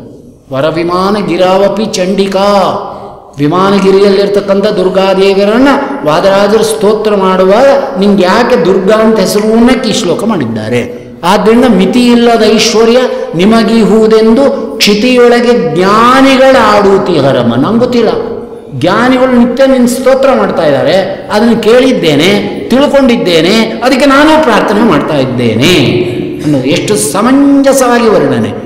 ಮಿತಿ ಇಲ್ಲದ ಐಶ್ವರ್ಯ ನಿಮಗೀಹುದೆಂದು ಕ್ಷಿತಿಯೊಳಗೆ ಜ್ಞಾನಿಗಳು ಆಡುತ್ತಿಹರಮ್ಮ. ಅತುಳ ಮಹಿಮಾ ನಿಮ್ಮ ಪತಿಯ ಪ್ರಸಾದವ ಪ್ರತಿ ದಿವಸದಲ್ಲಿಕ್ಕೆ ಪ್ರಸನ್ನರಾಗಿರವ್ವ ಕವಳ ತಾಯಿ ಕವಳಾಗಮ್ಮ. ಈ ಪಾಪಿ ಪರದೇಶಿಯ ಮರಿಬೇಡಿರಮ್ಮ ಕವಳ ತಾಯಿ ಕವಳಮ್ಮ. ಹೀಗೆ ಅಮ್ಮನವರ ಸಂಪತ್ತನ್ನು ನಾವು ಪ್ರಾರ್ಥನೆ ಮಾಡ್ತಾ ಬಯಸಿದಾಗ ನಮ್ಮ ಸುಡುಗಾಡಿ ಈ ಸಂಪಾದನೆ ಮಾಡಿರ್ತಕ್ಕಂಥ ಭೋಗಕ್ಕೆ ಅಶಕ್ಯವಾಗಿರ್ತಕ್ಕಂಥ ಅಸಹ್ಯವಾಗಿರ್ತಕ್ಕಂಥ ತ್ರಿಗುಣಾತೀತ ಅಲ್ಲದೇ ಇರತಕ್ಕಂಥ ಗುಣಾತ್ಮಕವಾಗಿರ್ತಕ್ಕಂಥ ಈ ವಸ್ತುಗಳಲ್ಲಿ ಅಮ್ಮನವರ ಅವರ ಗಂಡನ ಸಂಪರ್ಕ ವಾಯುದೇವರ ಸಂಪರ್ಕವನ್ನು ಇಟ್ಟುಕೊಂಡು ಬಂದರು ಅಂದರೆ ಇದೆಲ್ಲ ದೇವಸ್ವಭಾವೋ ದ್ವಿಜದ್ರಮೋಸೋ ಇಷ್ಟಪ್ರದೋ ಮೇ ಸತತಂ ಸಭೂಯ ಅಂತ ರಾಯರಿಗೆ ಹೇಳಿರುವಾಗ ಹರಿವಾಯುಗಳ ಅನುಗ್ರಹಕ್ಕೆ ಅಮ್ಮನವರ ಅನುಗ್ರಹಕ್ಕೆ ಪಾತ್ರವಾಗಿರ್ತಕ್ಕಂಥ ಈ ವಸ್ತುಗಳು ನಮಗೆಲ್ಲ ಜ್ಞಾನಕ್ಕೆ ಕಾರಣವಾಗ್ತಕ್ಕಂಥದ್ದಾಗುತ್ತೆ ಎಂಬುದಾಗಿ ಈ ದೇವರ ನಾಮದಲ್ಲಿ ತೋರಿಸ್ತಾ ಮುಂದೆ ಸಂಗೀತಾಭಿಜ್ಞರು ಬಂದು ಕೂತಿದ್ರಂತೆ. ಅವ್ರನ್ನ ಸಂತೋಷಪಡಿಸೋದಕ್ಕೋಸ್ಕರ ಹೆಚ್ಚಿಗೆ ಸಂಸ್ಕೃತ ವೇದಗಳನ್ನು ಬಳಸಿರ್ತಕ್ಕಂಥ ಈ ದೇವರ ನಾಮದಲ್ಲಿ ಕಾಣುವುದು ಅದ್ಭುತವಾದಂಥ ದೇವರ ನಾಮ. ಅಮ್ಮನವರನ್ನು ವರ್ಣನೆ ಮಾಡ್ತಾರೆ. ಅವರ ಕೂದಲು ಎಂಥದ್ದು, ಅವರ ಕಣ್ಣೆಂಥದ್ದು, ಅವರ ಮೈಮಾಟ ಎಂಥದ್ದು ಅಂತ. ಇದು ಕಾವ್ಯಾತ್ಮಕವಾಗಿರ್ತಕ್ಕಂಥ ದೇವರ ನಾಮ. ಅಂಬೋರು ಈ ಕ್ಷಣೆ ಲಂಬಾಲಕೆ ಜಗದಂಬಾ ಪೊರೆಗೆ ಸತತ ಅಂಬೋರು ಈ ಕ್ಷಣೆ ಕಮಲದಂತೆ ಕಣ್ಣುಳ್ಳ ವೀಕ್ಷಣೆ ಉಳ್ಳವಳು, ಲಂಬಾಲಕೆ ಮುಂಗುರುಳುಗಳಿಂದ ಕೂಡಿದವಳು. ಇದೆಲ್ಲ ಲಕ್ಷ್ಮೀ ಶೋಭನ ಜ್ಞಾಪಿಸ್ಕೊಂಡವರಿಗೆ ಇದು ಸಂಸ್ಕೃತ, ಅದು ಕನ್ನಡ. ಕಂಬು ಕಂಠದ ಸುತ್ತ ಕಟ್ಟಿದ ಮಂಗಲ ಸೂತ್ರ ಅಂಬುಜವೆರಡು ಕರಯುಗದಿ ಅಲ್ವಾ. ಮುಗ್ಗೇನಿಟ್ಕೊಂಡಿದ್ದಾಳೆ, ಕಿವಿಗೇನಿಟ್ಕೊಂಡಿದ್ದಾಳೆ, ಕಂಠದಲ್ಲೇನಿದೆ, ಮುಂಗುರುಳುಗಳು ಹೆಂಗಿದೆ ಅಲ್ವಾ. ಯಾರು ಅಂಬುಜವೆರಡು ಯಾತಕ್ಕೆ? ಬ್ರಹ್ಮನ ತಾಯಿ ಎಂಬುದಕ್ಕಂತ ಕರೆಸ್ಕೊಳ್ತಕ್ಕಂಥದ್ದು ಹೊಂದಿದ್ದಾರೆ. ಹೀಗೆ ಎಲ್ಲವನ್ನ 20 ನುಡಿಗಳಲ್ಲಿ ಅಮ್ಮನವ್ರನ್ನ ವರ್ಣನೆ ಮಾಡ್ತಾರೆ. ಹಾಗೆ ರಾಜನು ಕೂಡ ಸೋದಾರಮೆಯನ್ನು ವರ್ಣನೆ ಮಾಡುವಾಗ ಆಹಾ ಕಾಲದೊಂದಿಗೆ ಗೆಜ್ಜೆ ಜಣ ಜಣ ಜನರೆನುತ ಆಲಯದೊಳು ನಿಲ್ಲೆ ಪಾಲವಾರಿಧಿ ಕನ್ಯೆ ಇಂದಿದೆ ಉಟ್ಟ ಪಟ್ಟೆಯ ನೀಲ ಒಲುಪು ಅಹ ನಡುವಿನಲ್ಲಿಟ್ಟ ಕಿಂಕಿಣಿ ಪಟ್ಟಿ ಝಳಪು ಬಹುಭಟ್ಟು ಕುಚಾದ್ರದ ಕದಪು ತೊಟ್ಟ ಕಂಚುಕ ಸೆರಿಯ ಗೊಲಪು ಆಹ ಕಂಠದಲ್ಲಿ ಹೊಳೆವಂತ ಕಂಠಿ ಮಾಂಗಲ್ಯ ಸೂತ್ರ ಕಟಕಂಠಿ ರವದಂತೆ ಕೋಟಿ ಸೂರ್ಯರ ಕಾಂತಿ ಇಂದಿದೆ. ಇದು ಕನ್ನಡ. ಸರಸಭಾರತಿ ವಿಲಾಸದಲ್ಲಿ ಅಮ್ಮನವರನ್ನು ಅನೇಕ ಶ್ಲೋಕಗಳಿಂದ ಸಂಸ್ಕೃತದಲ್ಲಿ ಕಾವ್ಯಮಯವಾಗಿ ಅಮ್ಮನವರ ಆಭರಣಾದಿಗಳಿಂದ ಹಿಡಿದು ಮೈಮಾಟವನ್ನು ವರ್ಣನೆ ಮಾಡ್ತಕ್ಕಂಥವರಾಗುತ್ತಾರೆ. ಇದರ ಚಿಂತನೆ ಎಂಬತಕ್ಕಂಥದ್ದರಿಂದ ದೃಷ್ಟಿದೋಷಗಳು ಮತ್ತು ಕೆಟ್ಟ ದೃಶ್ಯಗಳನ್ನು ನೋಡಿರ್ತೀವಲ್ಲ ನಾವು, ಅದಕ್ಕೆ ಬ್ರಾಕೆಟ್ ಹಾಕೊಂಬಿಡಿ, ಹೇಳಬಾರ್ದು, ಹೇಳ್ತೀನಿ, ವಾಲ್ ಪೋಸ್ಟ್ ಅಂತ ಹಾಕೊಂಬಿಡಿ ಅಲ್ವಾ. ಕೆಟ್ಟದ್ದೆಲ್ಲ ನೋಡ್ತೀವಿ, ಇಷ್ಟು ಇರಲಿ ಇಲ್ಲೇ ಇರಲಿ, ಆ ದೋಷಗಳೆಲ್ಲ ಹೊರಟೋಗುತ್ತೆ ಅಂತ ಹೇಳಿದ್ದಾರೆ. ಒಳಗಡೆ ಉತ್ತಮವಾದಂಥ ದೃಶ್ಯಾವಳಿಗಳ ಚಿಂತನಾಕ್ರಮ ಮನಸ್ಸಿಗೆ ನಮಗೆ ಬಂತು ಅಂದರೆ ಹೊರಗೆ ನೋಡಿರ್ತಕ್ಕಂಥದ್ದೆಲ್ಲವೂ ಕೂಡ ಅಳಿಸಿ ಹೋಗ್ತಕ್ಕಂಥದ್ದಾಗತ್ತೆ. ಆದ್ದರಿಂದ ಇಲ್ಲಿ ಸಂಸ್ಕೃತ ಪದಗಳಲ್ಲಿ ಹೇಳ್ತಾರೆ, ನಂಬಿದೆ ನಿನ್ನ ಪಾದಾಂಬೋಜಯುಗಳವ, ನಂಬಿದೆ ನಿನ್ನ ಪಾದಾಂಬೋಜಯುಗಳವ, ಕಂಬು ಕಂಠರಿ ಕನಕಾಂಬರಿ ದಾರಿಣಿ ಬೆಂಬಲವೀಯ ವಿಳಂಬವ ಮಾಡದೆ ಗಂಬೋರು ಈ ಕ್ಷಣೆ ಲಂಬಾಲಕೆ ಜಗದಂಬಾ ಪೊರೆಗೆ ಸತತ ಎಂಕಾಮಯೇತ್ಯಾದಿ ಶ್ರುತಿಗಳೆಲ್ಲ ಎಂಕಾಮಯೇತ್ಯಾದಿ ಈಗ ತಾನೇ ಹೇಳಿದ್ನಲ್ಲ, ಯಾರನ್ನು ಬಯಸ್ತಾಳೋ ಬ್ರಹ್ಮ ಕೊಡ್ತೇನೆ, ಯಾರನ್ನು ಬೇಡ ಅನ್ನಿಸ್ತಾಳೋ ಕೆಳಗಾಕಿ ಒದಿತೇನೆ ಎಂದು. ಅಂದರೆ ಅಂಥ ಶಕ್ತಿ ಉಳ್ಳವಳು ಅಮ್ಮನವರು. ಅವರ ಅನುಗ್ರಹಕ್ಕೆ ಪಾತ್ರರಾದವರು ಮಾತ್ರ ಕೊಡ್ತಾರೆ. ಅಂದರೆ ಅಂಥ ರುಜ್ಯಾದಿ ದೇವತೆಗಳನ್ನು ಕೂಡ ಅಧೀನವನ್ನಾಗಿ ಮಾಡಿಕೊಂಡಿರ್ತಕ್ಕಂಥ ದೇವತೆ ಎಂಬುದಾಗಿ ಹೇಳ್ತಾ ಇದ್ದಾರೆ. ಎಂಕಾಮಯೇತ್ಯಾದಿ ಶ್ರುತಿಗಳೆಲ್ಲ ಪಂಕಜ ಭವ ಮುಖ ಸುಮನಸರು ಕಿಂಕಾರರೆನ್ನುತ್ತ ಪೊಗಳುತ್ತೀರೆ, ಶಂಕೆಯುಂಟೆ ನಿನ್ನ ಮಹಿಮೆಗಳಲ್ಲಿ ಆತಂಕವ ಬಿಡಿಸೆ ಶಶಾಂಕ ಸೋದರಿ ಗಂಬೋರು ಈ ಕ್ಷಣೆ ಲಂಬಾಲಕೆ ಜಗದಂಬಾ ಪೊರೆಗೆ ಸತತ ನಿರಜಾತ ಗಣ ಕೃತ ನಿಲಯೇ ನಿರಜಾತ ಗಣ ಕೃತ ನಿಲಯೇ ಮರಜನಕ ಹರಿ ಪ್ರಿಯ ಜಾಗೆ ಕೋರುವೆ ನಿನ್ನಯ ಪರಮದಗೆ ಕೋರುವೆ ನಿನ್ನಯ ಪರಮದಯೇ ಸಾರ ಸಾಕ್ಷಿ ಸರಿಯಾರು ನಿನಗೆ ಕರುಣಾರ ಸಮಯ ಸುಭಿಶಾರದ ಜನನಿ ಅಂಬೋರು ಈ ಕ್ಷಣೆ ಲಂಬಾಲಕೆ ಜಗದಂಬಾ ಪೊರೆಗೆ ಸತತ ಪನ್ನಗವೇಣಿ ಸಾಗರನ ಪನ್ನಗವೇಣಿ ಸಾಗರನ ಕನ್ಯೆ ನಿಖಿಲ ಸುರನರರೊಳಗೆ ಮಾನ್ಯೇ ನಿನ್ನ ಪೋಲುವರಣ್ಯರುಂಟೆ ಮಾನ್ಯೇ ನಿನ್ನ ಪೋಲುವರಣ್ಯರುಂಟೆ ನಿನ್ನ ದಾಸನಾದ ಎನ್ನ ಮನೋರಥವನ್ನು ತಿಳಿಸಲು ಪ್ರಸನ್ನ ಶ್ರೀಹರಿಗೆ ಅಂಬೋರು ಈ ಕ್ಷಣೆ. ನನ್ನ ಪ್ರಾರ್ಥನೆಯನ್ನು ಪ್ರಸನ್ನನಾಗಿರ್ತಕ್ಕಂಥ ನಿನ್ನ ಪತಿಯಾಗಿರ್ತಕ್ಕಂಥ ನಾರಾಯಣನಿಗೆ ನನ್ನ ಕೋರಿಕೆಯನ್ನು ತಿಳಿಸಿ ನನ್ನನ್ನು ಉದ್ಧಾರ ಮಾಡು ಎಂಬುದಾಗಿ ಇನ್ನೂ ಕೆಲವು ದೇವರ ನಾಮಗಳಿದೆ ಸಂಸ್ಕೃತದ್ದು. ಇಂಥ ರಮಾದೇವರನ್ನು ಸ್ತೋತ್ರ ಎಂಬತಕ್ಕಂಥದ್ದು ಮಾಡಿ ಪಟ್ಟಾಭಿರಾಮ ದೇವರು ಪ್ರಧಾನವಾಗಿರ್ತಕ್ಕಂಥ ದೇವರು. ಮೂಲಗೋಪಾಲ ಕೃಷ್ಣ, ವ್ಯಾಸಮುಷ್ಟಿ, ಪಟ್ಟಾಭಿರಾಮ ದೇವರು ಈ ಮೂರು ಪ್ರಧಾನವಾಗಿರ್ತಕ್ಕಂಥದ್ದು ಸಂಸ್ಥಾನದ ಮೂರ್ತಿಗಳು. ಅದು ಯಾರು ಒಪ್ಪುದ್ರೇನೋ ಯಾರು ಬಿಟ್ಟರೆ ಅರ್ಥ ಆಯ್ತಾ? ಕೆಲವರು ಹಾಗೆ ಈ ಮಠದಲ್ಲಿದೆ ಅಲ್ಲಿಲ್ಲ, ಅಲ್ಲಿರೋದಲ್ಲ ಇಲ್ಲಿರೋದಲ್ಲ, ಇದೆಲ್ಲ ಮೀಟಿಂಗ್ಗಳು. ಸಣ್ಣ ಸಣ್ಣ ಬಾಯಿ, ಸಣ್ಣ ಯೋಗ್ಯತೆ, ಸಣ್ಣ ವಯಸ್ಸು, ಸಣ್ಣ ಜ್ಞಾನ, ಸಣ್ಣ ಬುದ್ಧಿ, ಸಣ್ಣತನ. ಅದರ ಮಾತಾಡೋ ವಿಷಯ ನೋಡಿದ್ರೆ ಬಹಳ ಬಹಳ ದೊಡ್ಡದು. ಸಣ್ಣ ಬಾಯಿ ಪರ್ವತ ನುಂಗಿದಾಗೆ. ಅಲ್ಲ ನುಂಗುತ್ತೆ ಬಿಡಿ ಕಲಿಯುವುದಲ್ಲಿ. ಸಣ್ಣದು ನೋಡಿ ಅಲ್ಲೇ ಫೋಟೋಗ್ರಫಿ ಮಿಷನ್ನು ವಿಧಾನಸೌಧ ಅದರೊಳಗೆ ಬೀಳುತ್ತೆ.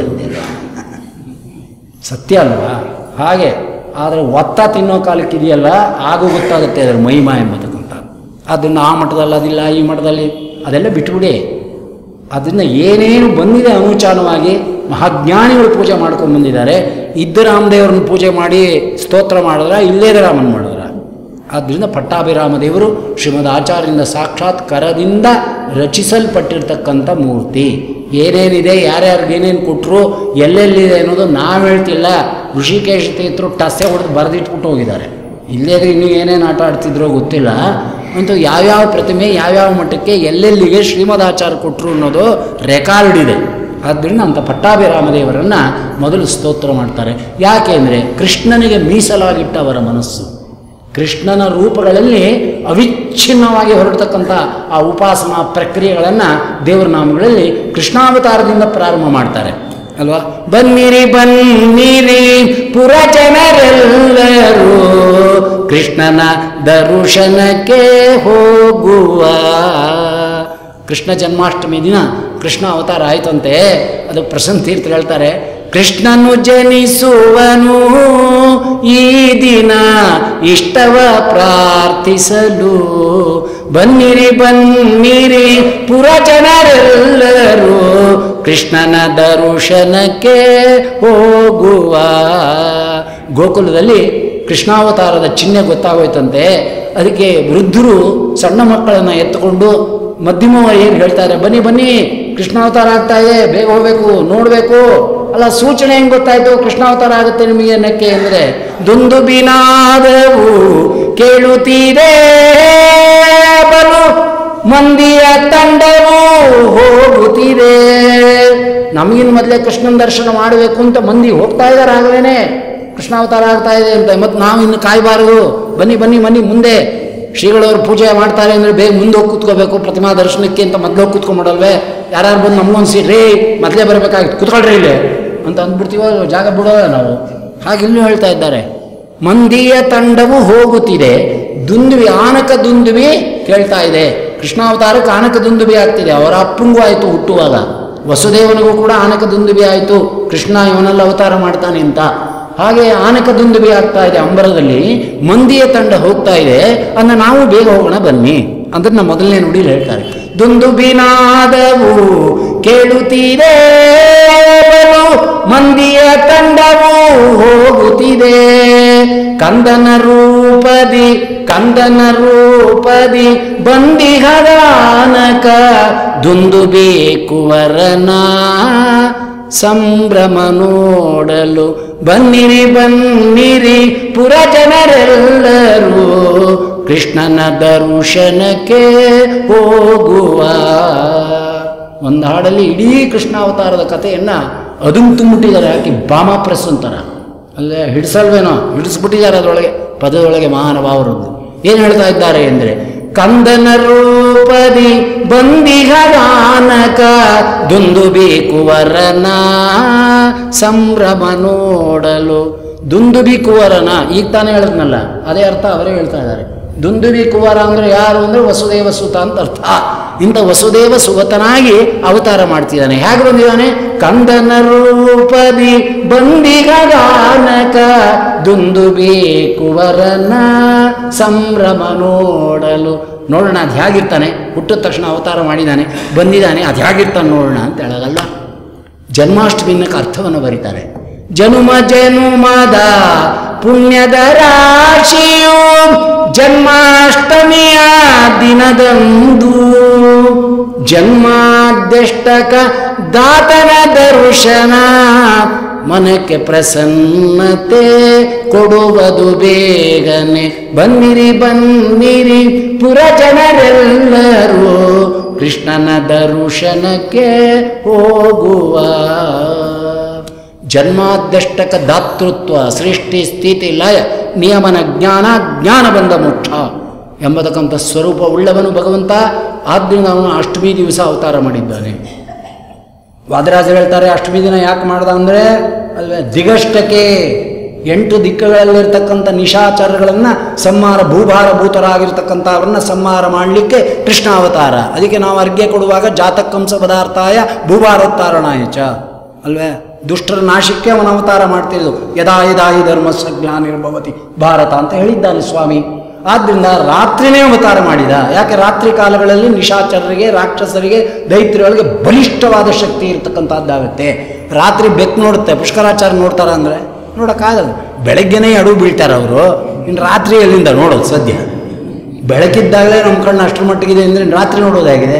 ಅಂದರೆ ರಾತ್ರಿ ಹುಲಿ, ಬೆಕ್ಕು ಇತ್ಯಾದಿಗಳಿಗೆ, ಪ್ರಾಣಿಗಳಿಗೆ ಭಯಂಕರವಾದ ದೃಷ್ಟಿ ಅಲ್ವಾ, ಸ್ಪಷ್ಟವಾದ್ದು. ಹಾಗೆ ರಾಕ್ಷಸರಿಗೆ ಬಲಿಷ್ಠವಾದಂಥ ಬಲ ಇರುತ್ತೆ.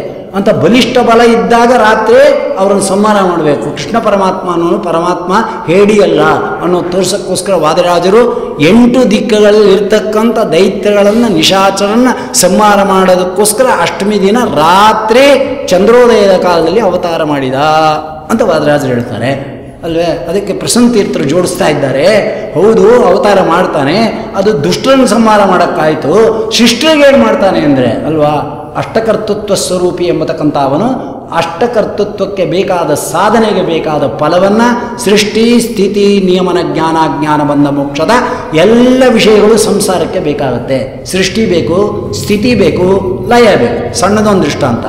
ಎಣ್ಣೆ ಇದ್ರೆ ತಾನೇ ದೀಪ ಹಚ್ಚೋದು, ಎಣ್ಣೆ ಹಾಕೋದು, ದೀಪ ಹಚ್ಚೋದು ಸೃಷ್ಟಿ ಅಲ್ಲ. ಸ್ಥಿತಿ ಎಷ್ಟೊತ್ತು ಎಣ್ಣೆ ಇರುತ್ತೋ ಅಷ್ಟೊತ್ತು ಉರುತ್ತೆ ಸ್ಥಿತಿ. ಲಯ ಎಣ್ಣೆ ಆಗೋಯ್ತು ಅಂದರೆ ಗೋಯಿಂದ. ಸಣ್ಣ ಸಣ್ಣ ಕೆಲಸದಲ್ಲೂ ಸೃಷ್ಟಿ ಇದೆ, ಸ್ಥಿತಿ ಇದೆ, ಲಯ ಇದೆ. ನಮ್ಮದು ಸೃಷ್ಟಿ ಡೇಟ್ ಆಫ್ ಬರ್ತು, ಸ್ಥಿತಿ ಎಲ್ಲಿ ತನಕ ಇರ್ತೀವೋ ಅಲ್ಲಿವರೆಗೆ, ಲಯ ಬರ್ಸ್ಕೊಂಬಂದು ಇಟ್ಬಿಡ್ತೀವಿ ಡೆತ್ ಸರ್ಟಿಫಿಕೇಟ್ ನಮ್ಮ ಮಕ್ಕಳಿಗೆ. ನಾವಲ್ಲ, ಹೋಗ್ತಾರೆ ಅವರು, ಏನಿಟ್ಟಿದ್ದಾನಪ್ಪ ತಗೋಬೇಕು ಅಂತ. ಅದನ್ನ ಸೃಷ್ಟಿ ಆಯಿತು, ಸ್ಥಿತಿ ಆಯಿತು. ಸ್ಥಿತಿಯಿಂದ ಏನು ಅಂದರೆ ಎಷ್ಟು ವರ್ಷ ಆಯಿತು ನಿಮ್ಮ ಯಜಮಾನರು ಅಂದರೆ ಇಲ್ಲ ಬೇಗ ಹೋಗ್ಬಿಟ್ರು 57 ವರ್ಷ. 8 ಗಂಟೆ ಮೇಲೆ ಪುರಾಣ ಆದರೂ ಬೈತಾರೆ. ಆದರೆ ಇವರು ಇನ್ನೂ ತುಂಬ ದಿನ ಹೊಟ್ಟೋದ್ರು ಬೇಗ ಆಗ್ಬಿಡ್ತಾರೆ. 50 ವರ್ಷಕ್ಕೆ ಹೋಗ್ಬಿಟ್ರು ಅಷ್ಟೇ ಅಂತ ಅಲ್ವೇ. ಸ್ಥಿತಿ ಅಷ್ಟೇ 50 ವರ್ಷ. ಇನ್ನು ಕೆಲವರು ಹಾಸಿಗೆ ಮೇಲೆ ಮಲ್ಕೊಂಡ್ಬಿಟ್ಟಿದ್ದಾರೆ, ಹೊಡರೋಗ 90 ವರ್ಷ ಬದುಕಿರ್ತಾರೆ. ಎಷ್ಟು ದಿನ ಆಯ್ತು ನಿಮ್ಮ ಯಜಮಾನರು ಅಂದರೆ ಸಾಕಾಗೋಯ್ತು ಆಚಾರ್ಯ. 92 ವರ್ಷ ಇದ್ದರು ನಮ್ಮ ಯಜಮಾನರು, ಯಾವತ್ತು ಹೋಗ್ತಾರಪ್ಪ ಅನ್ನಿಸ್ಬಿಡ್ತು ಅಂತ. ಸ್ಥಿತಿ 92 ವರ್ಷ. ಸೃಷ್ಟಿ ಆಯಿತು, ಸ್ಥಿತಿ ಆಯಿತು. ಹಾಗೆ ಎಲ್ಲೂ ಅಷ್ಟು ಊಟ ಮಾಡಿದ್ವು, ಹೊಟ್ಟೆ ತುಂಬುವಷ್ಟು ಸೃಷ್ಟಿ ಆಯಿತು. ಸ್ಥಿತಿ ಎಲ್ಲಿವರೆಗೆ ತಿರುಗಿ ಹಸುವಾಗುತ್ತೋ ಅಲ್ಲಿವರೆಗೆ. ಲಯ ಯಾವಾಗ ಅಂದರೆ ಅಲ್ವೇ, ತಮಗೆ ತೊಗೊಂಡು ಹೋದಾಗ ಅಂತ. ಪ್ರತಿಯೊಂದರಲ್ಲೂ ಇದೆ. ಭಗವಂತನ ನೋಡಿದ್ವು ಆಯ್ತು. ಎಷ್ಟೊತ್ತು ಜ್ಞಾಪಿಸ್ಕೋತೀವಿ ಅಷ್ಟೊತ್ತು ಸ್ಥಿತಿ ಅಲ್ವಾ. ಲಯ ಯಾವಾಗ ಮರೆ ಆಗುತ್ತೆ ಅದು ಲಯ. ತಿರುಪ್ತಿಗೆ ಹೋಗಿದ್ರಂತೆ, ಹೇಗಿದ್ದು ಮೊನ್ನೆ ನೀವು ಹೋದಿನ ಏನು ಅಲಂಕಾರ, ತಿಮ್ಮಪ್ಪನಿಗೆ ಏನು ಅಲಂಕಾರ ಅಷ್ಟೇ, ಯಾವತ್ತೂ ಅದೇನೆ, ಅದೇ ನಾಮ, ಅದೇ ಶಂಕು, ಅದೇ ಚಕ್ರ. ಏನೋ ಸರಗಳು ಬಟ್ಟೆಗಳು ಚೇಂಜ್ ಮಾಡಿರ್ಬೋದೆ. ನಮ್ಮ ಉಡುಪಿ ಕೃಷ್ಣಂಗೆ ಮಾಡ್ದಾಗ ಮಾಡ್ತಾರೆ. ಏನೋ ಉಡುಪಿಗೆ ಹೋದರೆ ಏನು ಹಾಕಿದ್ರು ಅಲಂಕಾರ ಅಂದರೆ, ಇವತ್ತು ಮೋಹಿನಿ ಅಲಂಕಾರ ಹಾಕಿದ್ರು, ಇವತ್ತು ಗಜಾಸುರನ ಸಂಹಾರ ಹಾಕಿದ್ರು, ಇವತ್ತು ಇನ್ನೊಂದು ಹಾಕಿದ್ರು, ವೆಂಕಪ್ಪನ ಅವತಾರ ಹಾಕಿದ್ರು. ಸಂತೋಷ ಕೇಳ್ಬೋದು. ತಿಮ್ಮಪ್ಪನ ಕೇಳೋದೇನಿದೆ? ಹಾಗಿಲ್ಲಿ ಹೇಳ್ತಾ ಇದ್ದಾರೆ. ಈ ಸಂಭ್ರಮದ ಅಷ್ಟಕರ್ತೃತ್ವದ ಸ್ವರೂಪಿಯಾಗಿರ್ತಕ್ಕಂಥ ಭಗವಂತನ ಸಂಭ್ರಮವನ್ನು ಈಗ ಯಾಕೆ ನೋಡಬೇಕು ಅಂದರೆ, ಈಗ ಸಣ್ಣ ರೂಪದಲ್ಲಿದ್ದಾನೆ. ಹೋದ ತಕ್ಷಣ ನಮ್ಮ ಹಾವುಭಾವುಗಳನ್ನು ಬೆರಕೆಯಾಗಿ ಕೇಳ್ಕೊಂಡ್ಬಿಟ್ರೆ, ಕಂದನ ರೂಪದಿ ಇರುವ ಬಾಲಕನ ಇರುವ ಇಷ್ಟಾರ್ಥಗಳನ್ನು ಕೇಳಿರಿ. ನಿಮ್ಮ ಇಷ್ಟಾರ್ಥಗಳನ್ನೆಲ್ಲ ಕೇಳಿಬಿಡಿ. ಆಮೇಲೆ ಮಗು ಅಲ್ಲಿ ಇಲ್ಲಿ ಕಂಡುಬಿಡ್ತಾ ಇರುತ್ತೆ. ನಾವು ನಮ್ಮ ಸೌಂದರ್ಯತೆಯಿಂದ ನೋಡಿಬಿಟ್ರೆ ಇವಳು ಚೆನ್ನಾಗಿದ್ದಾಳೆ ಅಂತ ನಾಳೆ ನಿನ್ನಿಂದೆ ಬರ್ತಾನೆ ಸ್ವಾಮಿ. ಅದಕ್ಕೋಸ್ಕರ ಈ ಚೆನ್ನಾಗಿರೋದಕ್ಕೋಸ್ಕರ ಸ್ವಾಮಿ ಬರ್ತಾನ. ಹೀಗೆ ಕೃಷ್ಣನ ಬಾಲಲೀಲಾ ವಿಲಾಸಗಳನ್ನು ನಾನಾ ವಿಧವಾಗಿ ಅವರ ಸಾಹಿತ್ಯದ ಸೆರೆಯಿಂದ ಹಿಡಿತಾರೆ. ನಾಳೆ ಪಟ್ಟಾಭಿರಾಮ ದೇವರಾಗತ್ಲು ಡೈರೆಕ್ಟ್ ಇನ್ನು ಕೃಷ್ಣನ ಬಾಲಲೀಲೆಗಳಿಂದ ಹೇಗೆ ಮನಮೋಹಕವಾದ ವರ್ಣನೆಗಳನ್ನು ಪ್ರಸನ್ನ ತೀರ್ಥರು ತಮ್ಮ ಸಾಹಿತ್ಯದಲ್ಲಿ ಸೆರೆ ಹಿಡಿದಿದ್ದಾರೆ ಎಂಬತಕ್ಕಂಥದ್ದನ್ನು ನಾಳೆ ಹೇಳ್ತೇನೆ. ಮತ್ತು